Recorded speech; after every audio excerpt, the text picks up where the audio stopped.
to have help sending in their ballots. A federal judge ruled the Wisconsin Elections Commission must establish the Voting Rights Act, which will require the state to give help to voters with disabilities.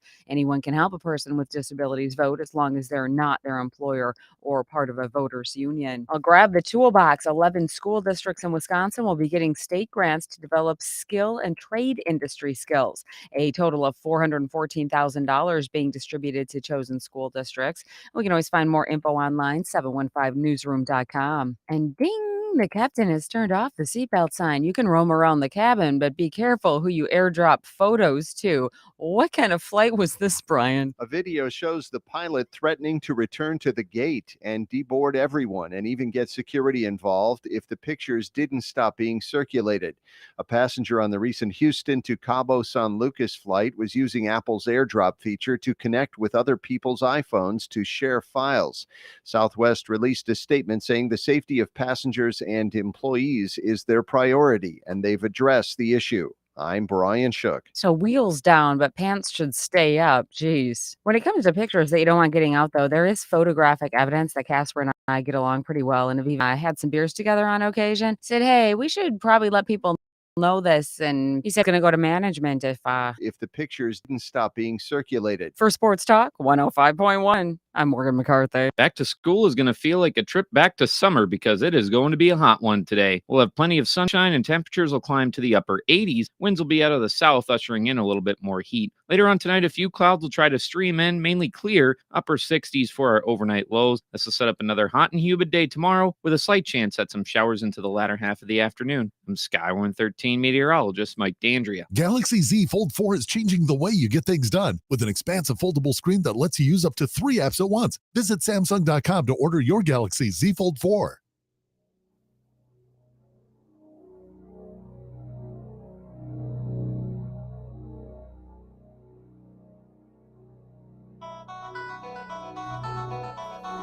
Welcome to the Dan Kasper Show.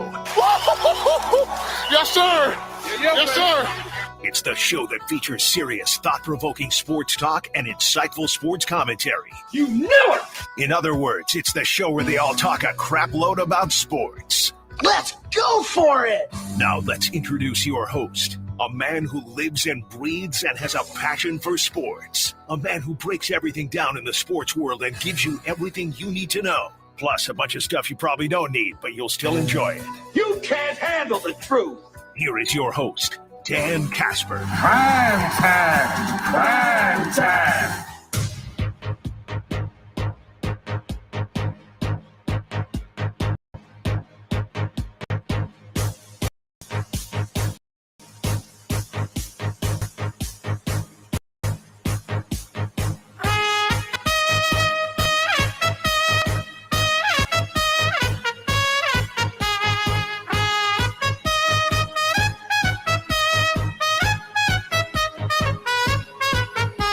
What up, everybody? Good morning and happy Thursday. It is a thirsty Thursday here this morning. Dan Kasper Show is on the air. Radio dials, you got a couple of those. 105.1 FM, 790 AM. Also available online at sportstalk1051.com, where you can get the link for the YouTube stream or stream it online. And, of course, you got the Sports Talk app in your Google and Alexa home devices. Appreciate you tuning in wherever, however you may be tuning in on this. What's going to be a very, very, very busy show here this morning.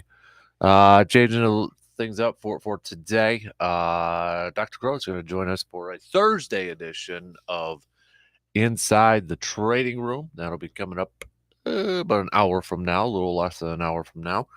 So Dr. Crow will changing it up a little bit just for this week. Don't worry, just for this week. So we'll get to that coming up here in a little bit.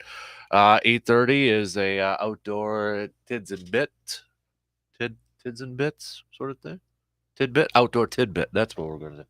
Outdoor tidbit. So Jake Bilks will be answering a couple of our listener questions at 8:30. No Sturgeons coming up this weekend, and got that rolling. We got opening up today too, is that we've got the early teal and goose.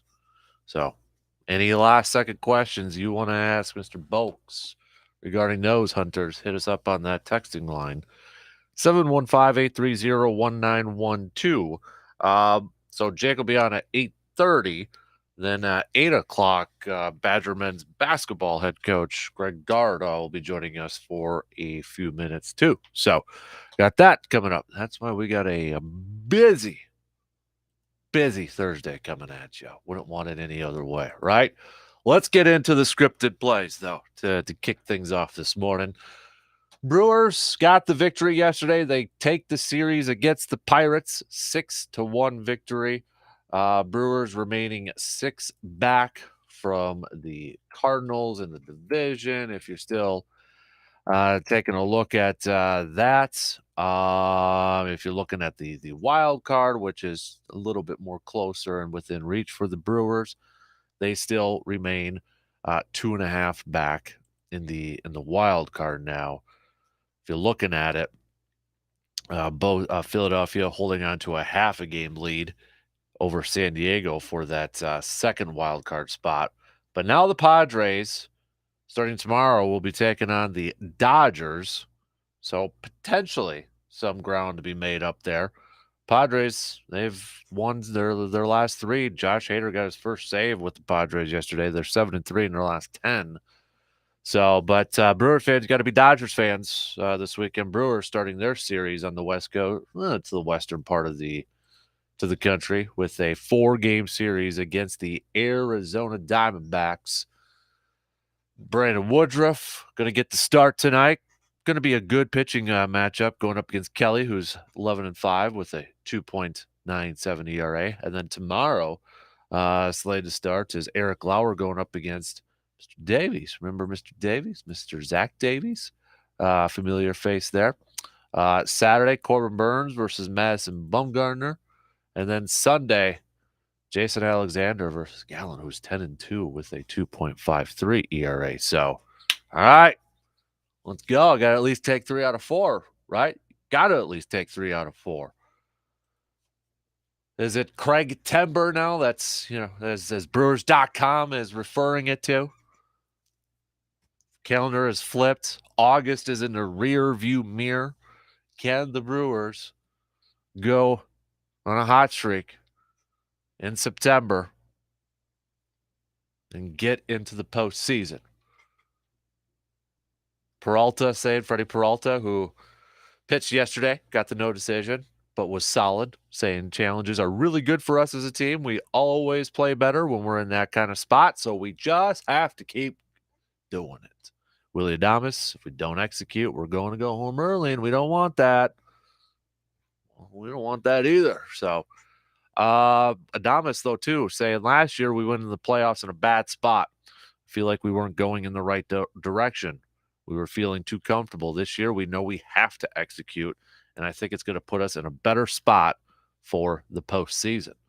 So, 33 more games left to go.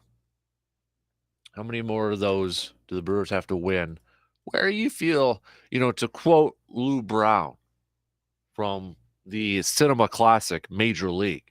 Remember when they got the peel a section? And he's like, I figure it's going to take us 32 games to win this thing. All right, how many games do you figure it's going to take for the Brewers to get into that postseason? I actually have a little bit of a challenge regarding that too, but I got to wait for intern to hop in because it involves him. So that should be coming up here in a few minutes. So we'll get to some Brewers next up on the scripted plays. Packers doing a little bit of roster adjustments yesterday, which is no big surprise. Putting together their practice squad as well. Sounds like a lot of the guys that the Green Bay wanted back on their practice squad, they are going to get back, including Juwan Winfrey, including Tyler Goodson, including Patrick Taylor. Only one player that the Packers cut from all their cuts was claimed on waivers, and that was Ty Summers, who went to Jacksonville. But the Packers also citing safety Rudy Ford, and he was released by Jacksonville a couple weeks ago. And when his name popped up, I'm like, oh, that might be an interesting name if Green Bay were possibly interested in bringing him in, because he's played a ton of special teams. Jacksonville, Philadelphia. I think what the number was over 900 special teams snaps. I mean, he is a special teams guy, and he happens to play safety. So, okay, interesting name out there. And lo and behold, Packers did sign him there. So,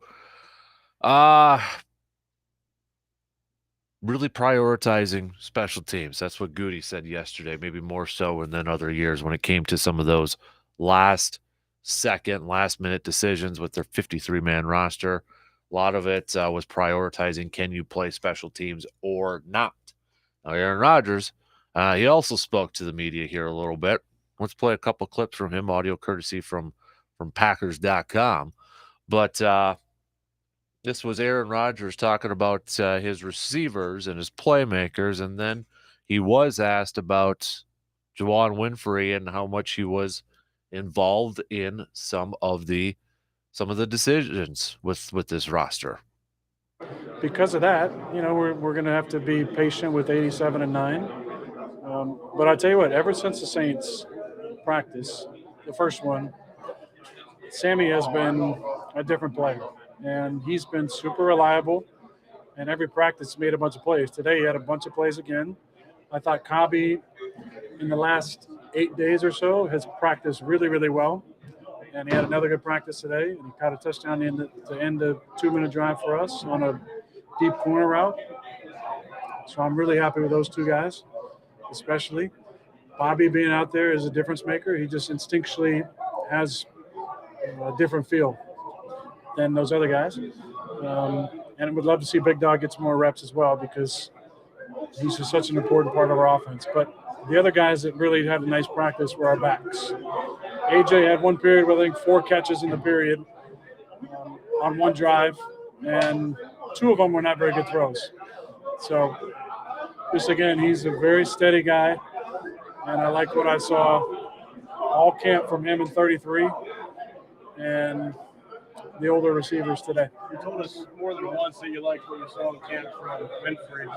Did you have any issue with him not being kept on the 53, and was that handled differently than it might have been in the past? Well, I think there's always conversations between Brian and I, and it's definitely not the same as the situation from a couple of years ago when I felt like that player was our 3rd best receiver on the team based on his performance in training camp.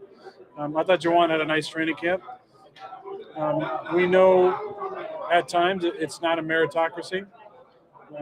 There's extra opportunity for drafted players. That's the way we've done it in Green Bay for a long time. And I'm not knocking it, because I wasn't very good in my first year either. But, it's those guys get a little bit more opportunities usually. And if you're an older player, you got to really cement your role on the team. As a 5th, 6th, 7th receiver, you got to be showing up on special teams and be a core guy there. And I feel for Juwan, because he's such a great kid. He's been here on our row for a long time. Hope we can get it back on the P squad. He's one of those guys where, you have 3 opportunities, I believe, to bring a guy up and down on the P squad now with the new rules. And if he was, on the P squad for us, there's a good chance he'd be activated at the 48 in the first game. And that's just the way it goes for whatever reason. So, again, yes, there's some tough ones. I thought Caleb had a great camp as well, and deserved to be on the 53. But lucky to get him back on the P squad, because he has a bright future in this league. You can't teach that kind of size, but take the 6'9", 340 out of the way. The way that he worked from spring to fall camp and then throughout fall camp, he has what it takes to be a player in this league. I told him that a couple weeks ago. I really like the person. I think he's a really good guy, and excited to get him back on the P squad. There's other guys that we brought back as well that I think have bright futures, and Goodson had a great training camp. We just got to get a little better on teams and mentally, get there. But there's a lot of guys that are getting the opportunities. We know it. You guys know it every year. There's 53 on the active. There's 16 on the P squad. That 16 is never the same 16 day one as is to week 18 at the end of the season. So those guys will be elevated. Some guys won't be here. So, the season really begins for everybody next week. And all right, there we go. So we're going to hear more from Aaron coming up in just a little bit, including some very, very high praise when it comes to his own defense. Packers doing something different in practice yesterday. That Aaron said that he's never done during his time in Green Bay, but he absolutely loved it. And it was Green Bay simulated pretty much a game. So they did their pregame warm-ups, and their practice was, ones versus ones, and then the twos would go out there, kind of a 40-minute running clock session. And Aaron loved it, and he kind of wishes that they would have done it a little bit earlier for conditioning wise. So this was Matt LaFleur's idea, and apparently went over really well. Aaron talked about it at the beginning there, and just said that how much he thought it was a fantastic idea, and really got a lot out of it. So, but we'll hear a little bit more from Rodgers coming up, including some very high praise, and I'll be curious to hear your thoughts on it, if you agree with him or not. And yesterday too, with the Packers, Morgan Burnett officially retiring as a Green Bay Packer. And something cool too that LaFleur I've noticed has done, and since his time there in this short amount of time, whenever there's been former players that are kind of in town, he's brought them on the field to do like some breakdowns at the end of practice. He tried to get Jordy Nelson to do it a few weeks ago, but Jordy declined it. Morgan Burnett did it yesterday. Aaron talked about how Morgan gave a little bit of a speech there. We know Charles Woodson did. Heck, T-Buck, Terrell Buckley was back in town last week or so, and maybe a couple weeks ago, and LaFleur had him on the field. Yesterday, Leroy Butler, LaFleur asked him to come up and speak to the team at the beginning of practice, before practice. Butler did that. So it really seems like Matt LaFleur kind of has a good grasp on the history, and really respects the tradition, and bringing in these former players and making sure that they're still involved. And Aaron talked about that too, about that's one unique and really cool feature about the Packers. He mentioned Willie Davis, was always around in that 2010 run. He says these players, they always want to stay around and be involved and hang out and sort of thing. And he think that's pretty darn cool to as a really cool part of being, a former Packer or a part of the Packers organization. So, we'll get to some more Packers talk coming up here in just a little bit. We're going to talk some more college football as kickoff getting underway here. We know the Badgers, they're starting on Saturday night, but we do have some games coming up tonight. We've got West Virginia versus Pittsburgh, which backyard brawl. I mean, that's been kind of going all over Twitter right now, or social media. You got Penn State going up against Purdue, New Mexico State taking on the Gophers of Minnesota. So we got quite a big slate of some college football games, and then of course a little bit more tomorrow, and then Saturday the full menu with a game on Sunday, Florida State at LSU, and then Monday, Labor Day, Clemson at Georgia Tech. So we'll talk some college football on there. And a bunch of other stuff. It is a Thirsty Thursday, so if you want to give a virtual toast or shout out, I should say, to anybody, hit us up with some text, 715-830-1912. Let's take that first break, though, and then we'll get the main course going here. We'll hear a little bit from Aaron. We'll throw the challenge out to intern. He doesn't know anything about it yet, so we're going to catch him by surprise here in a little bit. But it involves the Brewers, so hold on to your horses there. But we'll take that first break, and then main course coming up on a busy Thursday morning. We'll have Dr. Crow just past 7, Jake Bolks at 8:30, and Badger men's basketball coach Greg Gard at 8 o'clock. Got a take on today's topics but can't call in?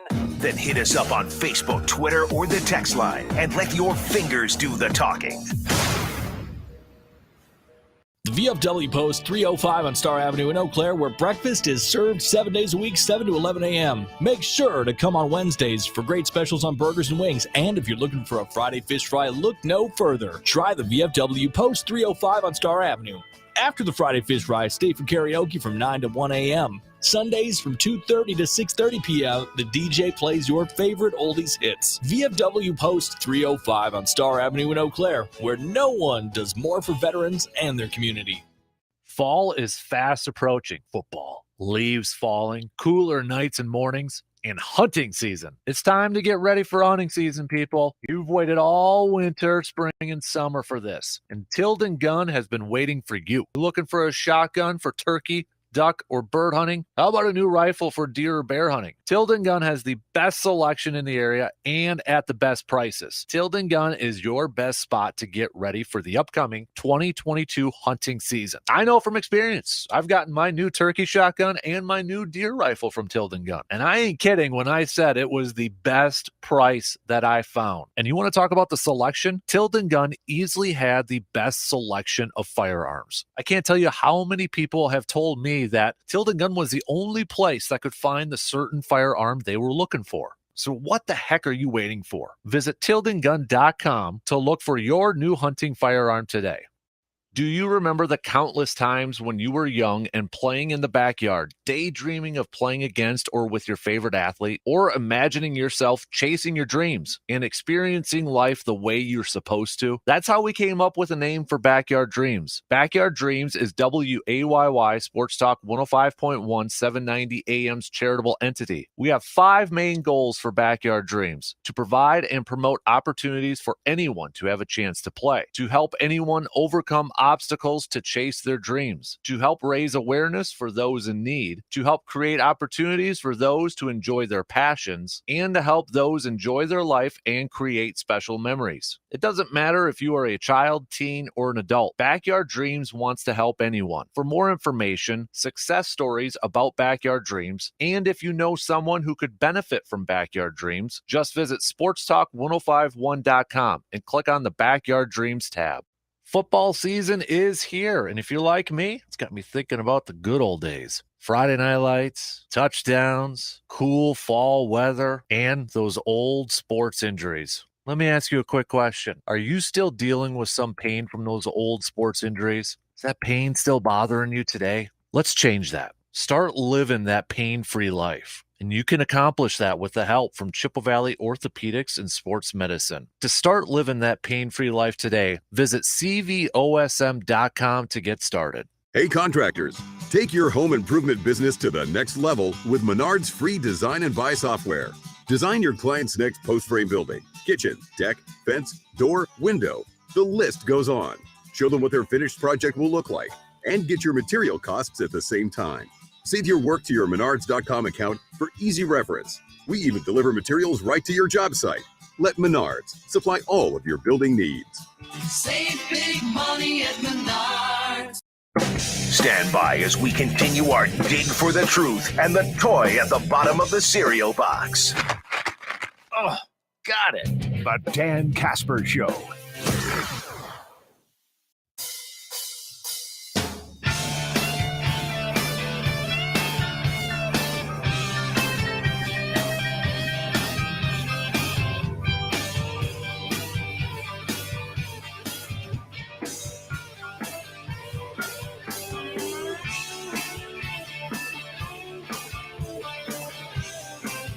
Don't forget to head to our website, sportstalk1051.com, to now start to make your picks for the Pro Football Weekly Pick'em Challenge. You also have the Survivor League Pick'em Challenge up there. So we got a couple of those. So make your picks now. They are open. Registration's open, and you might want to make your picks coming up here so you don't forget here in just a little bit. So again, hit up sportstalk1051.com. Click on the Nation tab there. And while you're there, don't forget, you can also upload your trophy board picks for the Tilden Gun trophy board for any catches, fish, or deer. If you got some old ones there, we know Sturgeon's opening this weekend, and teal and goose and that sort of stuff. But don't forget to upload those photos as we inch a little bit closer and closer to fall. And also there, we've got the Carpet City Flooring Center sports spotlight. So if you want to nominate somebody or a team or an athlete or a coach that you think deserves a little bit more attention, a little bit more of that red carpet treatment, well, upload them and give us your nominations through the Nation at sportstalk1051.com. Before we answer this text from Justin, So I've got a challenge to throw out to you, intern. I was going to say, I got a challenge throughout you. It's the first time I didn't know you had hair. Yeah. I think this is the first time I've ever seen you without a cap on. Well, I could go put one on now. Well, no, I think you look good, but it's not often that. Oh, I see. You're sort of like want to get a little sun and air and let the hair grow a little bit. Exactly. Good yeah. boy. Yes, exactly. So little backstory here. You know, the classic cinema movie Major League, right? Yep. You know the part where Lou Brown is challenging his team with the cardboard cutout. We peel a section. It's going to take 32 wins to win this thing with the owner on there. Every time we win, we peel a section. It's the owner right there. Then they kind of go on that run. Well, she's wearing it's the owner then there. She's wearing like a leopard printed dress. This gal wants her team to lose every game. Exactly. Now, anybody who knows Bob or has listened to Bob for a while has talked about his I don't leopard. wear a teal dress. No, leopard printed dress. So you wear a leopard. You claim that you've worn a leopard printed bikini, whatever. I found a photo of this. I bet you have. Right here, your photo with that right there. So the challenge is we don't want to see that. Every win, we put a section back on covering that up right there. Not a bad idea. Right there. So it's kind of like this news story that Morgan's had on this morning about the airlines. Yeah. Those people, somebody downloading or air floating, whatever it is, naked people on the people in the plane. Mm-hmm. Oh, boy. So with your permission there, intern. Go for it. We might have to put that photo up and, Every win that we have in these final 33 games, we cover you up. Including yesterday? No. Oh, moving on now. Man. Because now we've turned the calendar to September. Oh, boy. So we put a piece back on so we don't have to see this. Boy, I hope they go. Well, I'll tell you what. This must be from the 70s because you got brown hair in this one, but it's still your face. So Photoshop is a wonderful thing, isn't it? Otherwise, your body, I mean, you look good. Well, that's good. Right there. That's So good. we'll put that up if you're good with that. Go for it. I don't care. Every game, we'll put a little piece to cover that up so we don't have to stare Start at that. on the head. Start with the face. Start Cover with the face first. Oh, so I had to do it. So 33 more games left to go here, baby. I hope they go on a winning. Was it 2-3 years ago, and they won darn near every. And Yelich got hurt, and they won darn near every game in September. And I mean, it's going to take that because St. Louis just doesn't lose. Again, they got a late game, a home run from somebody to win against Cincinnati last night. So they're on a streak that is like the Brewers had here 2-3 years ago, and I don't know if anybody's going to stop them. Yeah, Brewers.com calling it Craig Temper. September, Craig counseling that because, if you look at all the numbers, starting with the 2018 season, Milwaukee is 67-42 in regular season games after August 31st, tied with the Houston Astros for the third best winning percentage in baseball. Only the Dodgers and the Rays were better in the final month plus of those regular season games. But if you kind of really want to break it down, most of those wins happened in the 18-19 season when they went a combined 39-14 over the final month plus. And as you mentioned, the most impressive were those surges probably in 2019 when the Brewers were 4 games out of the wild card picture on the morning of September 1st, but went 20-7 the rest of the way, despite losing Christian Yelich to that season-ending knee injury. Now, since then, the Brewers have actually been a little bit of average when it comes to September. They were 13-13 in September during that shortened COVID season, and then they went 14-15 last year. And if you remember, that's when they really kind of coasted and rested a lot of guys to prepare for the postseason. So, I've watched them the last few games, and it seems like they've come out of their Josh Hader funk because it sure corresponds to the trade to where they kind of went in the tank. But it seems like they're coming out. And I'll tell you, this Mitchell, this kid they brought up, Gary Mitchell, man, he's a major league player. You watch him; he's comfortable at the plate. He doesn't do a lot of diving for those sliders down and at his feet from right-handed pitchers. He's got some he's got some major league skills, and I think he's going to be around the Brewer organization for a long time. Yeah, I like his story. I know we talked about when he was first drafted. He fell down the draft boards and he fell to the Brewers at 20 because teams had concerns that he had diabetes. Right. But I'm glad he's a Brewer right now, and I hope he has a long and successful career with the Brewers. And with the dietitians you have now and the medicine and all the, you don't have to poke your finger anymore. You got that thing on your arm or wherever it might be and check your blood sugar levels. I think diabetes is a manageable. If you're going to have a problem, you don't want any, but if you diabetes, I think is very manageable. They're going to get him a diet that is going to make him good. I just think this kid's got a bright future. Yeah, I'm excited. I hope it's with the Brewers too. That's the other point too, is I hope it is with the Brewers too. So, but they start this series, 4-game series against the Arizona Diamondbacks tonight. Tomorrow, the Padres, who are 7-3 in their last 10, but they start a series now with the Dodgers, so there is a chance to make up some ground.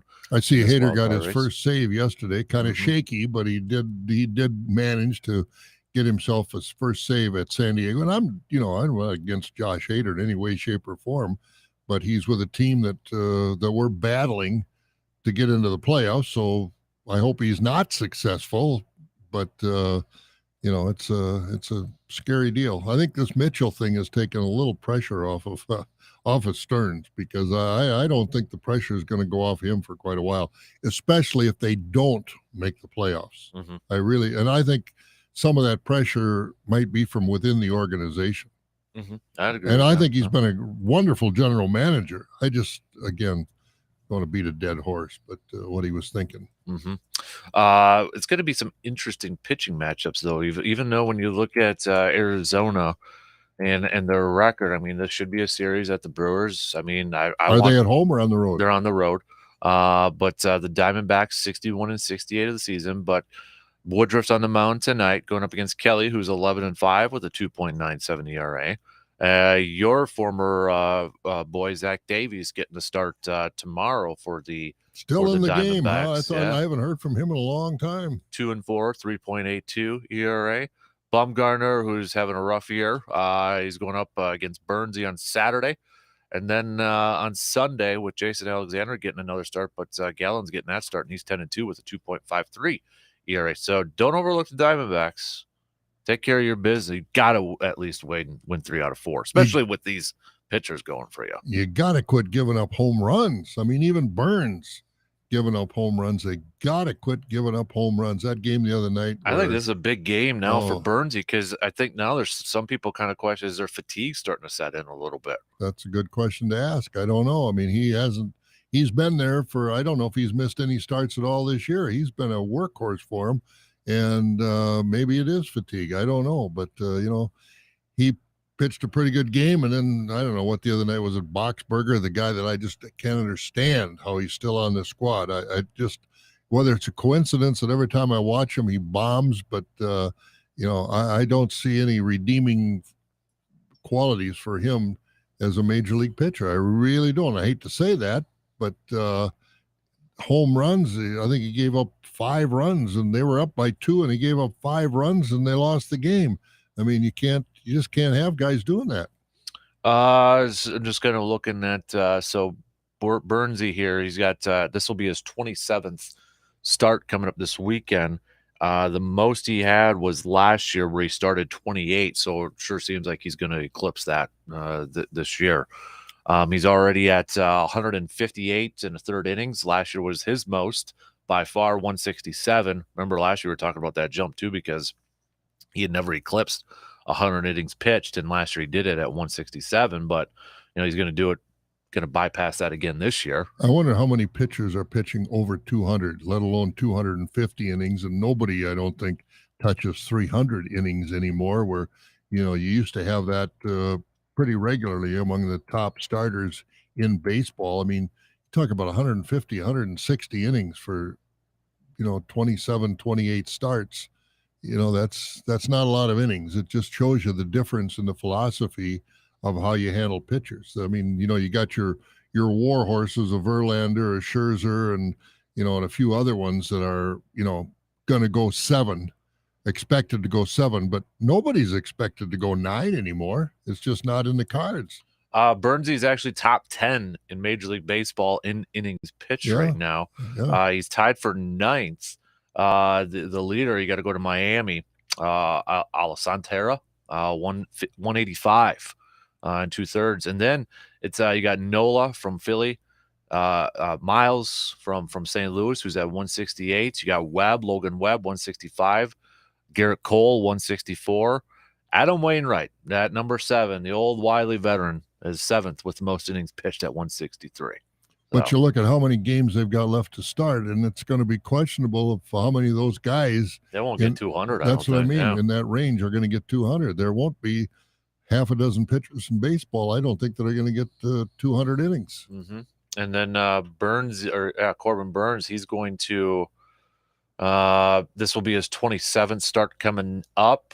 The leaders in Major League Baseball for the most games started are all at 27. There's a few of them up there. So, I mean, yeah, Burns, he's up there in terms of league leaders and innings pitched and games started and all that. So, and I think back, and again, I go back, it used to be 154 games, not 162. So that's maybe 2 more starts for these guys versus what the guys did when they were playing 154. And how many guys were over 250 innings? And, is there going to be a 20-game winner in baseball this year? I don't know which pitcher's got the best record in baseball this year. I haven't heard of anybody getting up there. All the news in baseball as far as, who's going to do what. Aaron Judge, 60 home runs. You don't hear anything about a pitcher. Yeah, Kyle Wright's got 17. Okay, he's got a shot. Verlander's got 16. Yep. He's tied with Gonsolin from the Dodgers at 16. So close. It'll be really close. Yeah, but there won't be many. No. I mean, you got guys who are in the top 10 tied for 8th who have 12 wins. Yeah, that's unbelievable here now that we're into September, thinking about some of the leading pitchers have 12 wins. Quick trivia question. Take a guess who's tied for the league or Major League Baseball in saves. It's not Boxberger. I don't know. Is it Hader? Josh Hader. He's tied with Kenley Jansen for 30 saves, and Taylor Rogers, the Brewers pitchers, 29 saves. Yeah, for all those ups and downs. The Brewers have some good guys in their bullpen. That's why I'm thinking, don't bring Boxberger in, but he's got a spot in that rotation where Council will use him. But and Hader got a save yesterday. I don't know if that one's involved. Yep. Okay, and it was a shaky save, but he got his first one for San Diego yesterday. Unfortunately, because of the contest, the Brewers and the Padres are in for that wild card spot. But it's not the pitcher's fault. It's just the way the philosophy of baseball has changed over the years. Yeah, just kind of it's for all the ups and downs, and yet they're still league leaders right up there. Yeah. So, but if you kind of look at it, yeah, Brad Boxberger, his last 7 games and last 5 innings pitched, he's given up 3 earned runs, 5.408 ERA. But before that, he was doing fairly well. His last, if you want to combine his last 25 innings, his ERA is at a 2.81 right now, but very kind of up and down at moments. I think I watch him when he's mostly down, but every time he comes in and I'm watching, oh no. Yeah, this year. Oh no, sorry, 3-3, 2.76 ERA. I don't know if he'll match his innings pitched from last year. He's only at 49 this year. Last year he had 64 2/3. So it'll be close. Yeah, it will be. On the other side, I was watching the other day when Keston Hiura hit the big home run and he's gotten some big hits, and they were talking about his at bat to home run ratio, and it was about 1 in 13. And I just remember back years ago when they were talking about, and this is for this year. But years ago they were talking about Harmon Killebrew for his career. He was about 1 at bat, or for every 13 at bats, he'd hit a home run. So in any way, shape, or form, if you can compare to some of the great home run hitters of all time, Keston here is quietly doing not too bad a job for the Brewers. Yeah, the thing is, and I know our good buddy Brandon Berg for the last month or so has been pounding the table to play him more, and with Keston, he's going to strike out. But I mean, at this point, with offense, that's what they want now. Yeah. Either strike out or hit a home run. But I think yesterday he had a shot right off the shortstop that ended up scoring a run and putting guys on third, and sparked a pretty good inning. So when he makes contact, he is really, really good. Mm-hmm. And I hope he gets a little more time. I'm on Brandon's bandwagon. I'd like to see him get a little more time in the field too. Yep, I agree with you. So totally agree with you. All right, so we got 33 more games to go. The Brewers are sitting at 69 wins. 69 wins. They need to get to 90 for you to feel good about their shot to get into at least a wild card spot, knowing that the Padres, I think they've got, off the top of my head, at least 3 series against the Dodgers yet on their final month of the schedule, and they play the Cardinals in there too. I think they win 20 more games. They'll be in pretty good shape. So about 89, something like that. Okay, yeah, 89, I think that'll 90. give them a shot.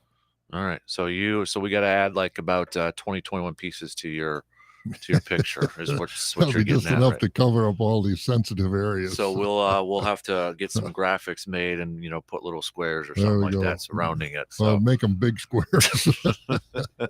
tell you what, let's take a quick break here. Then we'll chat a little green and gold. Justin, I'll get to your text here in just a little bit coming up after the break. Reminder, 7:00. We'll catch up. It's a Thursday edition of Inside the Training Room with Dr. Crow. And then last call for any questions for Mr. Jake Boakes. And then 8:00, we should hear from Badger men's basketball coach Greg Gard. So quick break. We'll talk a little Packers after these few words.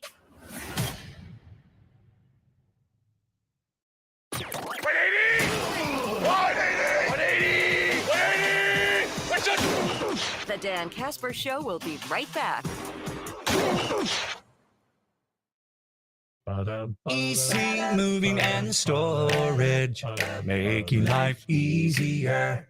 Moving cross town or just moving on out, efficient and affordable, that's what we're all about. In the Chippewa Valley since '89, any move of any size, we don't waste time. Locally owned, we always pick up the phone.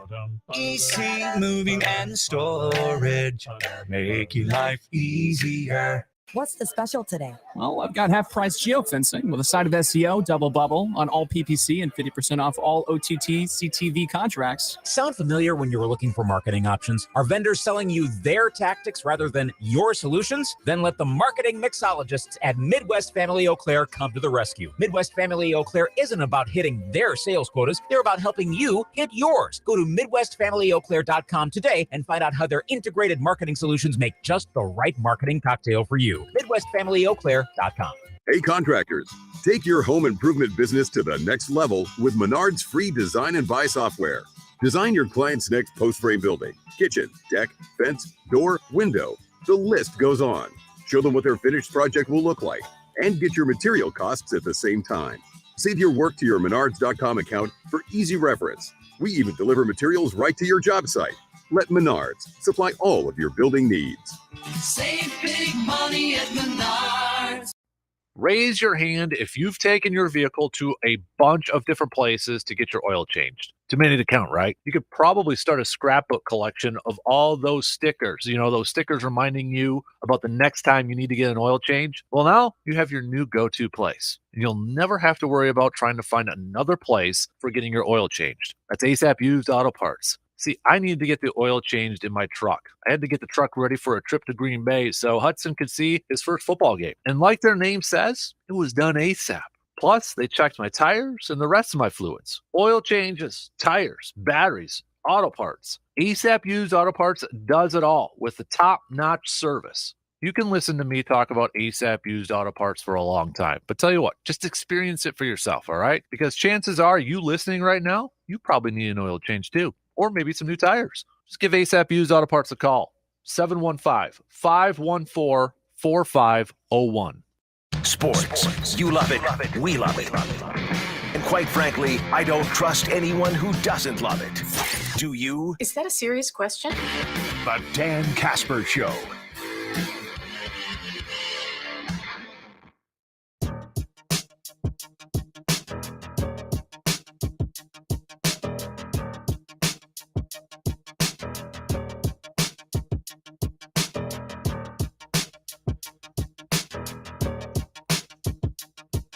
Sports Talk 105.1 and 790 AM is your new home for all the Blue Gold football games. So kickoff starts this Saturday.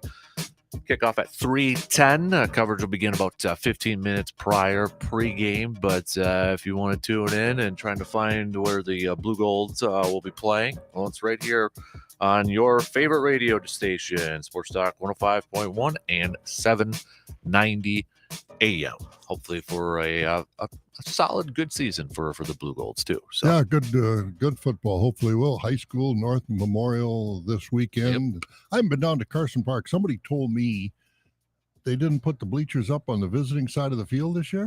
I saw a picture of it. Yeah, they didn't have them over there. I think it was the first game of the season. So are they going to put them up this year? I don't know off the top of my head. So I don't know, but do some digging on that. Yeah, we'll have to find out. If anybody knows, give us a call or send us a text. Send us a text, let us know. They're going to put the visit. If they're not, that's going to be not good. Mm-hmm. All right. We Justin had sent us a question a little bit earlier after we played a little bit from Aaron at his media session yesterday. It seemed odd the way Aaron talked about his teammates. Some he mentioned by first name, some by last name, some only by number, knowing how calculated he is when he talks. Do you read anything into this? Short answer is no. I don't. I mean, I've heard him call Devontae 17, and I don't read into what he refers to team. I know people did that with Greg Jennings when Jennings was calling Rodgers 12, but I mean, you hear a lot of players say that, so I don't read anything into it. I don't either. It's player speak. It's the way you do things. Mm-hmm.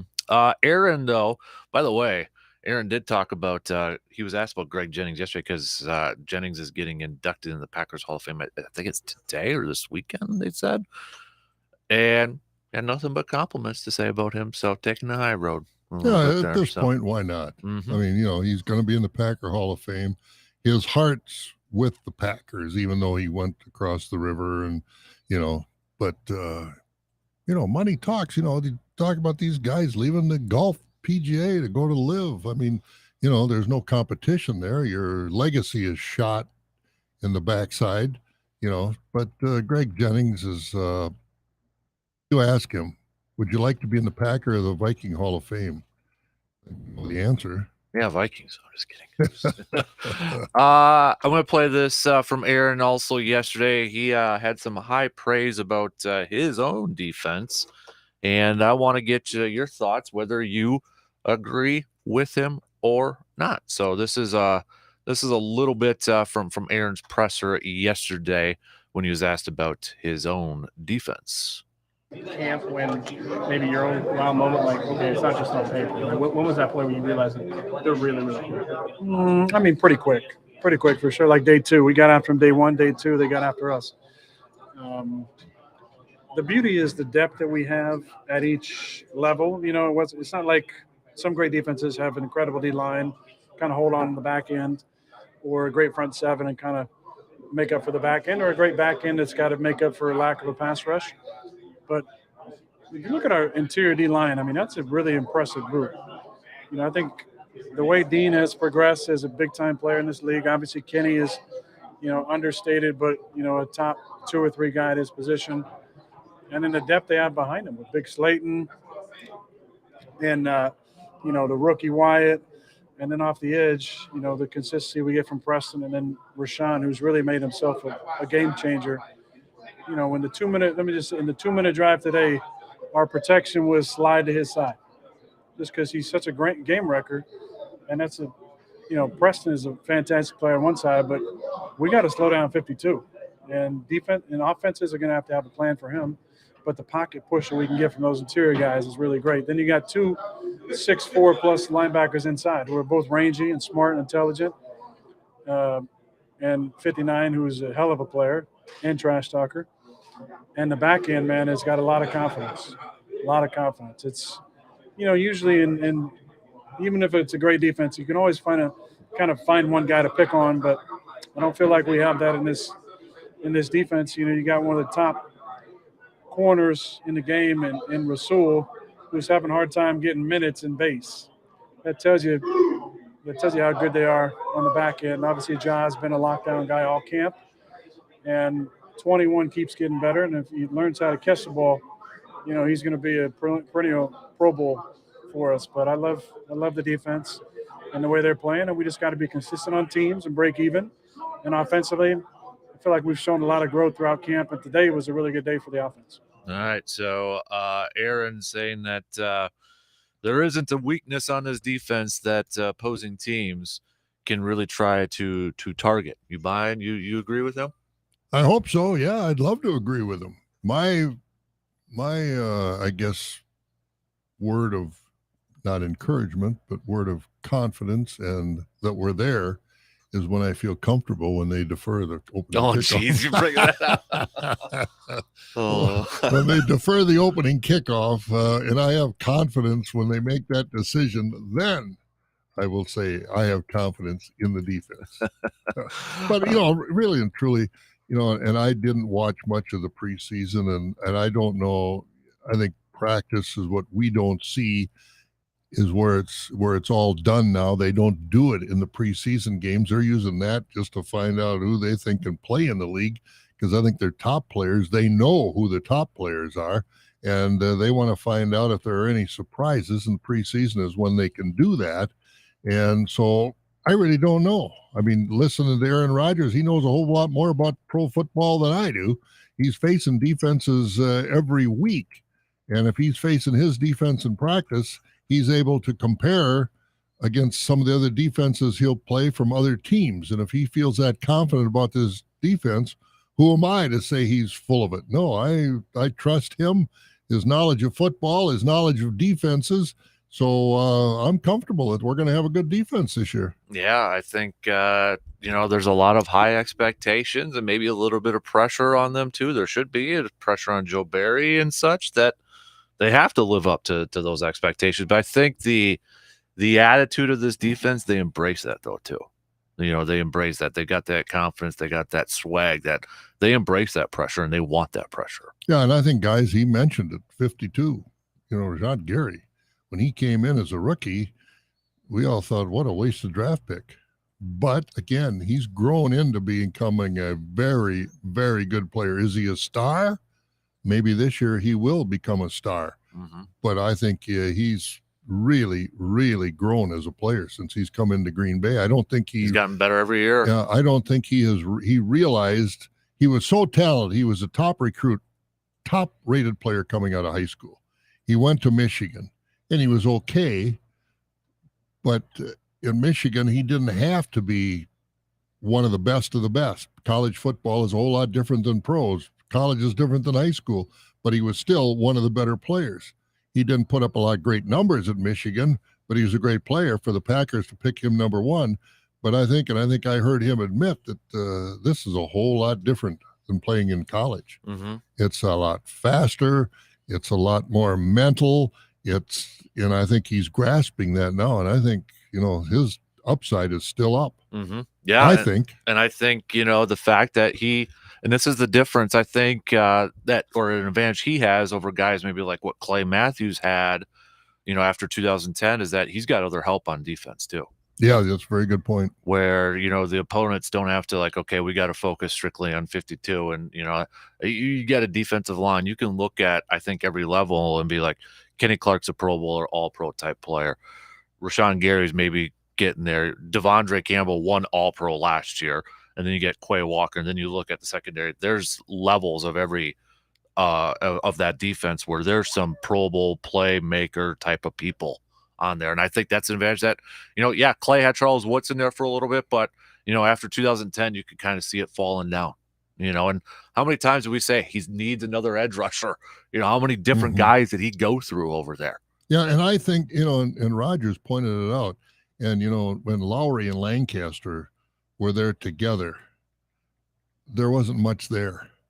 But Lancaster's gone. Lowry, as he said, Lowry is getting to be a better lineman, one of the better linemen at his position in the league right now. And I think that's going to help. Anything that helps in that defensive line to take that extra blocker off of Kenny Clark is going to help. And I think it sounds like Lowry is making some advances where before, well, you take Lowry, your left guard or the center, whoever, one guy takes Lowry. Now, if they got to think, well, Lowry might need an absolute, at least a brush block from a second guy, that takes that off of Kenny Clark.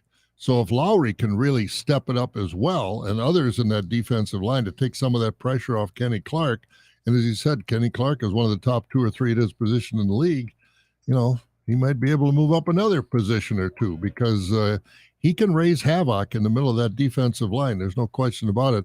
And hopefully without so many guys blocking him, he's not going to be prone to too many injuries, guys falling all over each other in the middle of that line. That's a lot of beef landing on top of each other, twisted knees, twisted ankles, and things like that. So hopefully we can keep Kenny Clark a little more clean as far as how many blockers are going to go after him. If Lowry and some of the rookie, some of these other guys can read on that too, can step it up and take some of that pressure off. So which part of the defense? So if we have to look at, defensive line depth, you got Rashawn Gary, who's gotten better every single year. You got, 2 inside linebackers that have a lot of potential. I mean, Campbell won All-Pro last year, Quay Walker coming in. You got the secondary. Which part of this defense has you the most excited? I think the whole thing. Well, if you got to narrow it down, I'm making you choose one. I think the linebacker core, and I include Braylon Rashad Gary into that. So inside and outside? Yeah, because he, sometimes he's 3 points, sometimes he's not, a 2-point stance. But I think those guys, how much speed they'll have at that position, which I think is going to be the fastest core we've had in quite a while. Because remember, A.J. Hawk came in as number 5 overall, and, he just couldn't cover from side to side. And we really got hurt by running backs coming out of the backfield that A.J. Hawk couldn't cover. He couldn't cover tight ends. He wasn't fast enough.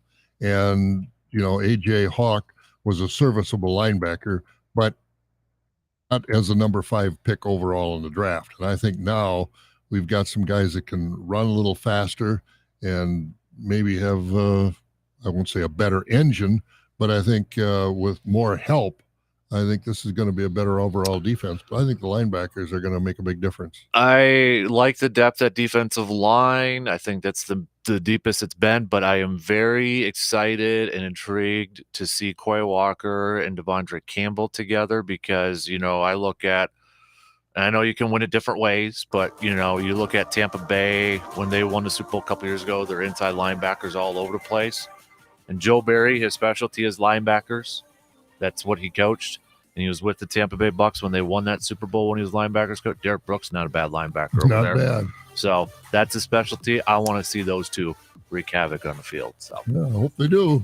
Inside the Trading Room, a Thursday edition coming up next. WAYY Eau Claire, W286CK Eau Claire, Sports Talk 105.1 and 790 AM. Sports Talk 105.1 with the very latest local news. There are now shoplifting charges against the Chippewa County mom charged in her son's death. We have 715 newsroom coverage with John DeMaster telling us more. Prosecutors Monday charged Natasha Bratland with stealing from the Walmart in Lake Hallie. Police say she stole about $40 worth of items. Bratland is looking at child neglect charges in Taylor County after her son was hit by a train last summer. Police say Bratland told him she was already going to prison, so she doesn't think stealing from Walmart would make much of a difference. I'm John DeMaster. A warning about a sex offender being released to the Eau Claire area as the police department says David Lyons will be released from prison next Tuesday and on GPS monitoring while living in a home on Randall Street. Lyons was convicted of first-degree sexual assault of a child in Manitowoc County in 1996. He had previous sexual assault convictions in 1992 as well. In other headlines near us, they've cleaned up the Dollar General in Cadott enough to reopen the store as it was originally closed because of a fire hazard, but managers worked to reopen that yesterday. Police now looking into threats that the store may have received. As the election season heats up, Wisconsin voters with disabilities will be allowed to have help sending in their ballots. A federal judge ruled the Wisconsin Elections Commission must establish the Voting Rights Act, which will require the state to give help to voters with disabilities. Anyone can help a person with disabilities vote as long as they're not their employer or part of a voters union. I'll grab the toolbox. 11 school districts in Wisconsin will be getting state grants to develop skill and trade industry skills. A total of $414,000 being distributed to chosen school districts. We can always find more info online, 715newsroom.com. And ding! The captain has turned off the seatbelt sign. You can roam around the cabin, but be careful who you airdrop photos to. What kind of flight was this, Brian? A video shows the pilot threatening to return to the gate and deboard everyone and even get security involved if the pictures didn't stop being circulated. A passenger on the recent Houston to Cabo San Lucas flight was using Apple's AirDrop feature to connect with other people's iPhones to share files. Southwest released a statement saying the safety of passengers and employees is their priority, and they've addressed the issue. I'm Brian Shook. So wheels down, but pants should stay up. Jeez. When it comes to pictures that you don't want getting out, though, there is photographic evidence that Casper and I get along pretty well and have even had some beers together on occasion. Said, hey, we should probably let people know this. And he said he was going to go to management if the pictures didn't stop being circulated. For Sports Talk 105.1. I'm Morgan McCarthy. Back to school is going to feel like a trip back to summer because it is going to be a hot one today. We'll have plenty of sunshine and temperatures will climb to the upper 80s. Winds will be out of the south, ushering in a little bit more heat. Later on tonight, a few clouds will try to stream in, mainly clear, upper 60s for our overnight lows. This will set up another hot and humid day tomorrow with a slight chance at some showers into the latter half of the afternoon. I'm Sky 113 meteorologist Mike D'Andrea. The August Class 3 price came out yesterday a little lower. Let's take a look at some of our farm news this morning on Sports Talk 105.1. That price was $20.10 a hundred. That's down $2.42 from the July price, but up $4.15 from last August. That puts monthly Class 3 averages at $22.56 for the first 8 months of this year. Last year, the Class 3 price average ended at $17.08. The all-time high monthly average was back in 2014 when the Class 3 averaged $22.34. Now, the Class 3 is for milk that goes into cheese, and about 90% of Wisconsin milk goes into cheese. Class 1 is fluid milk, and other classes for soft products, as well as butter is Class 4, and so on and so forth. Well, U.S. agricultural exports look good as we get close to the end of the current fiscal year, which is the end of this month. USDA economists expect our files will be a new record of $96 billion. That would be $5 billion more than earlier forecasts and up 13% from last year when our ag exports reached a then record $172.7 billion. But on the other side of the ledger, our ag imports will also be huge, about $192 billion. That would be an 18% increase from last year and the biggest year-to-year increase in our foreign ag purchases since 2011. And those ag economists also looking at our foreign ag trade for 2023, and they don't think it'll be quite as good as this year because of expected lower U.S. supplies of products like beef, cotton, and sorghum. They feel our foreign ag sales will drop about $2.5 billion down to $193.5 billion. They also think we'll buy more ag products from overseas next year, about $197 billion worth, giving us a record ag trade deficit of $4 billion next year. But remember, those are just forecasts right now. That's a look at the farm news this morning on Sports Talk 105.1. I'm intern Bob. Staples stores are a new world of possible with innovative tools for small business and remote workers and learners. Explore more at your local Staples store or staplesconnect.com.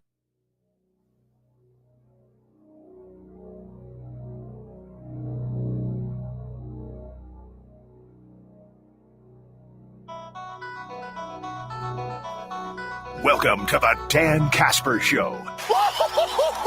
Yes, sir. Yes, sir. It's the show that features serious, thought-provoking sports talk and insightful sports commentary. You knew it. In other words, it's the show where they all talk a crap load about sports. Let's go for it. Now let's introduce your host, a man who lives and breathes and has a passion for sports. A man who breaks everything down in the sports world and gives you everything you need to know. Plus a bunch of stuff you probably don't need, but you'll still enjoy it. You can't handle the truth.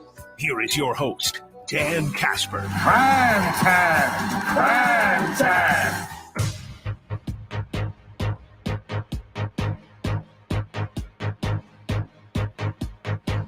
All right, second hour kicking off on this thirsty Thursday. Good morning, everybody. I know a lot of kiddos going back to school, too, so if you're out driving, watch out for those kiddos, maybe walking around and such.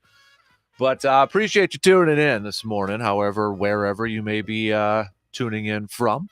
Got the two radio dials, 105.1 FM, 790 AM, sportstalk1051.com, where you can also get the link for the video stream. We're changing it up here just a little bit. We got a Thursday edition of Inside the Training Room with our good buddy, Dr. Austin Crow, Chippewa Valley Orthopedics and Sports Season. Happy college football. I know kind of got under. Oh, are you there, Austin? Yeah, I'm here. Hello. Can you hear me? Very lightly. Very lightly. You want me to call back in? Yeah. Why don't you try doing that? So, all right, we'll do that there. Minutes. So Dr. Crow is going to be joining us here in just a couple minutes, a Thursday edition of Inside the Training Room. We've got at 8 o'clock, we're going to hear from Badger men's basketball head coach Greg Gard. He's going to be joining us at 8 o'clock. And then 8:30, we've got DNR warden, Mr. Jake Bolks, answering some of your questions. Around 8:30, we know we got the sturgeon fishing season coming up this weekend. We've got the teal and goose season coming up as well. So we'll he's actually calling my cell phone, so we'll do that. All right, there you go. So we're just waiting for Dr. Crow to call us back here in just a couple minutes. So we know we got the college football season. Week 0 sort of thing started last week, but now it's really getting going here with some games tonight. And then, of course, the Badgers starting off on Saturday. You going to the game, by the way, intern, Saturday night for the Badgers? No, I'm not. It's a night game, and my son is down in Madison, and I've got a sister-in-law that likes to go to one game a year before she spends the winter in Florida. I said, perfect time. You go to the night game. She likes, and I do too, the fifth quarter. And if you go to the Badger game and you've never stayed for the fifth quarter, stay sometime. Yep. For at least part of it. Mm-hmm. For one reason, it let the rest of the people get out of the stadium, so when you leave, it's easy to get out. But the band does a great job. It's fun. It's a unique event, and it's jump around is fun. But the fifth quarter is also a part of Badger football lore. Right. And it's worth it. If you've never stayed, at least stay for part of it. Right. The beer is going to be cold no matter if you get there right after the game or 15 minutes after the game. Nice way to say it. So Dr. Crow's back with us. Good morning, Austin. How you doing, buddy? I'm doing great. Happy start. I know it kind of started last week, but this is the real week. Week 1 of the college football season, by the way. Yeah, I think they actually called it week 0, didn't they? Yeah, I can't get into that week 0. I don't know what that was all about. Yeah. Out there. Yeah. Let's we got NFL rosters are all set, or at least for now. Might be a couple moves here or there, but one I wanted to ask you. I know it happened a little over a week ago, but Dallas Cowboys left tackle Tyron Smith, he went down. It looked like a non-contact injury and it was a practice.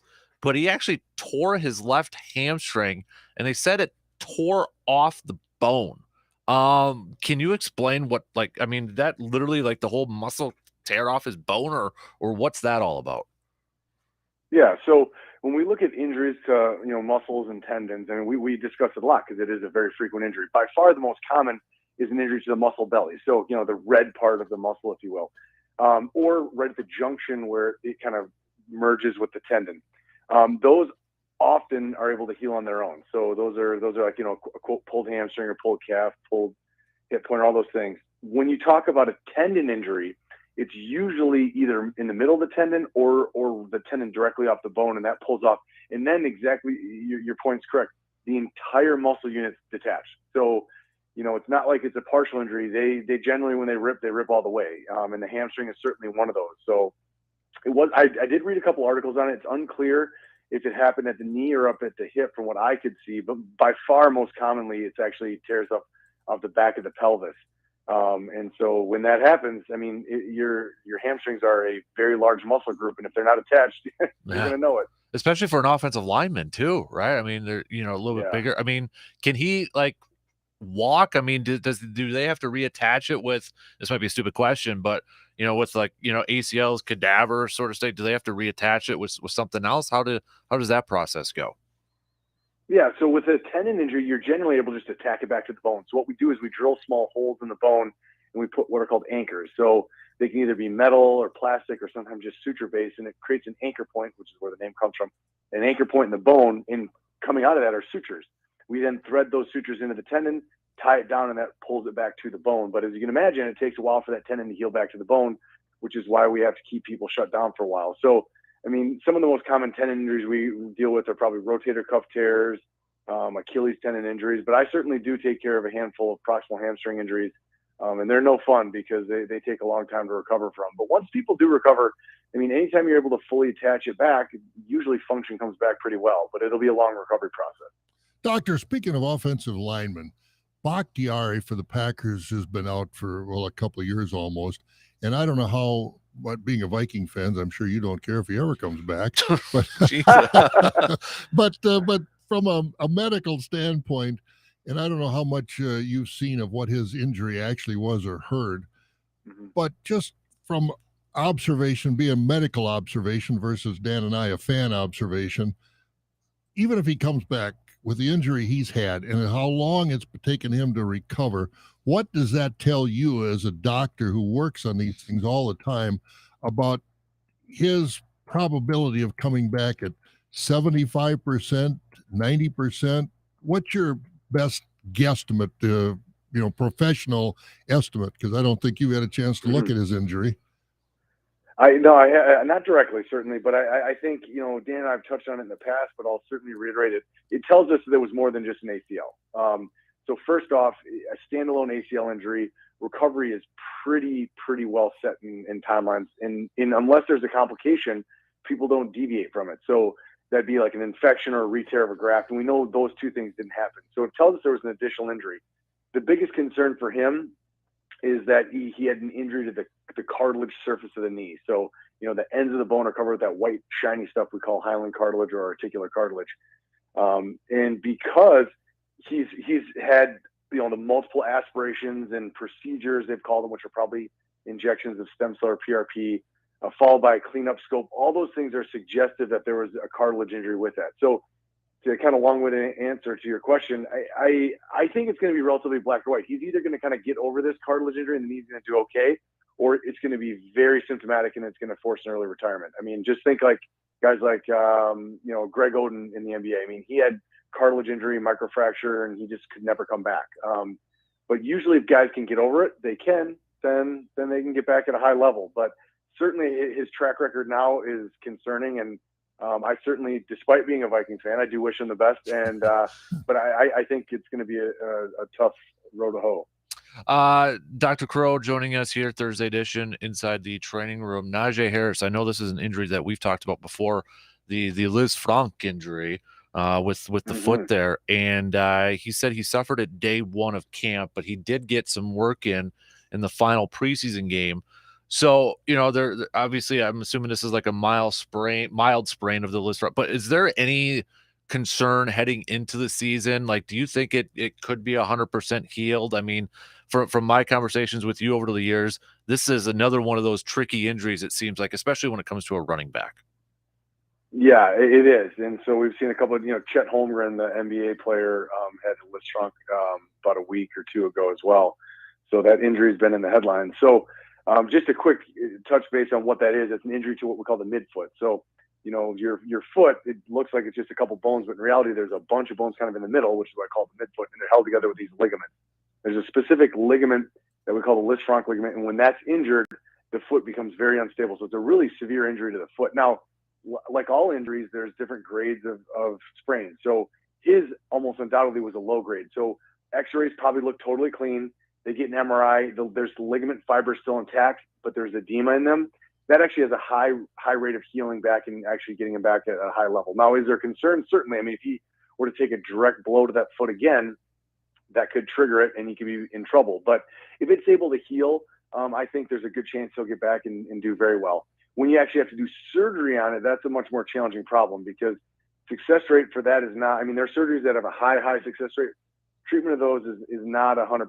So some of those guys, like Chet Holmgren, for example, I mean, you have to wait and see. I'm not saying he can't come back, but it's sometimes people just have problems with their feet the rest of their lives, and that'd be a bummer for a guy with that much potential. Right. Does this with Chet and that, I mean, he's 7 foot and I know he's only like $140. I'm just being sarcastic there, but he's pretty darn skinny. But I mean, does size matter on that too? Because that's got to be a weight bearing with it being on your foot. Yeah, exactly. So it has to just do with the stress that goes through the foot. So bigger guys certainly put more. And then, I mean, think of how I have no idea what size shoe he wears, but it's probably not a 10. You know, yeah. I mean, he's probably got these huge feet. And so the leverage that goes through that midfoot is going to be much higher. So, I mean, there's a higher propensity for these big athletes to have this type of injury. So, yeah, I think that's going to play a role.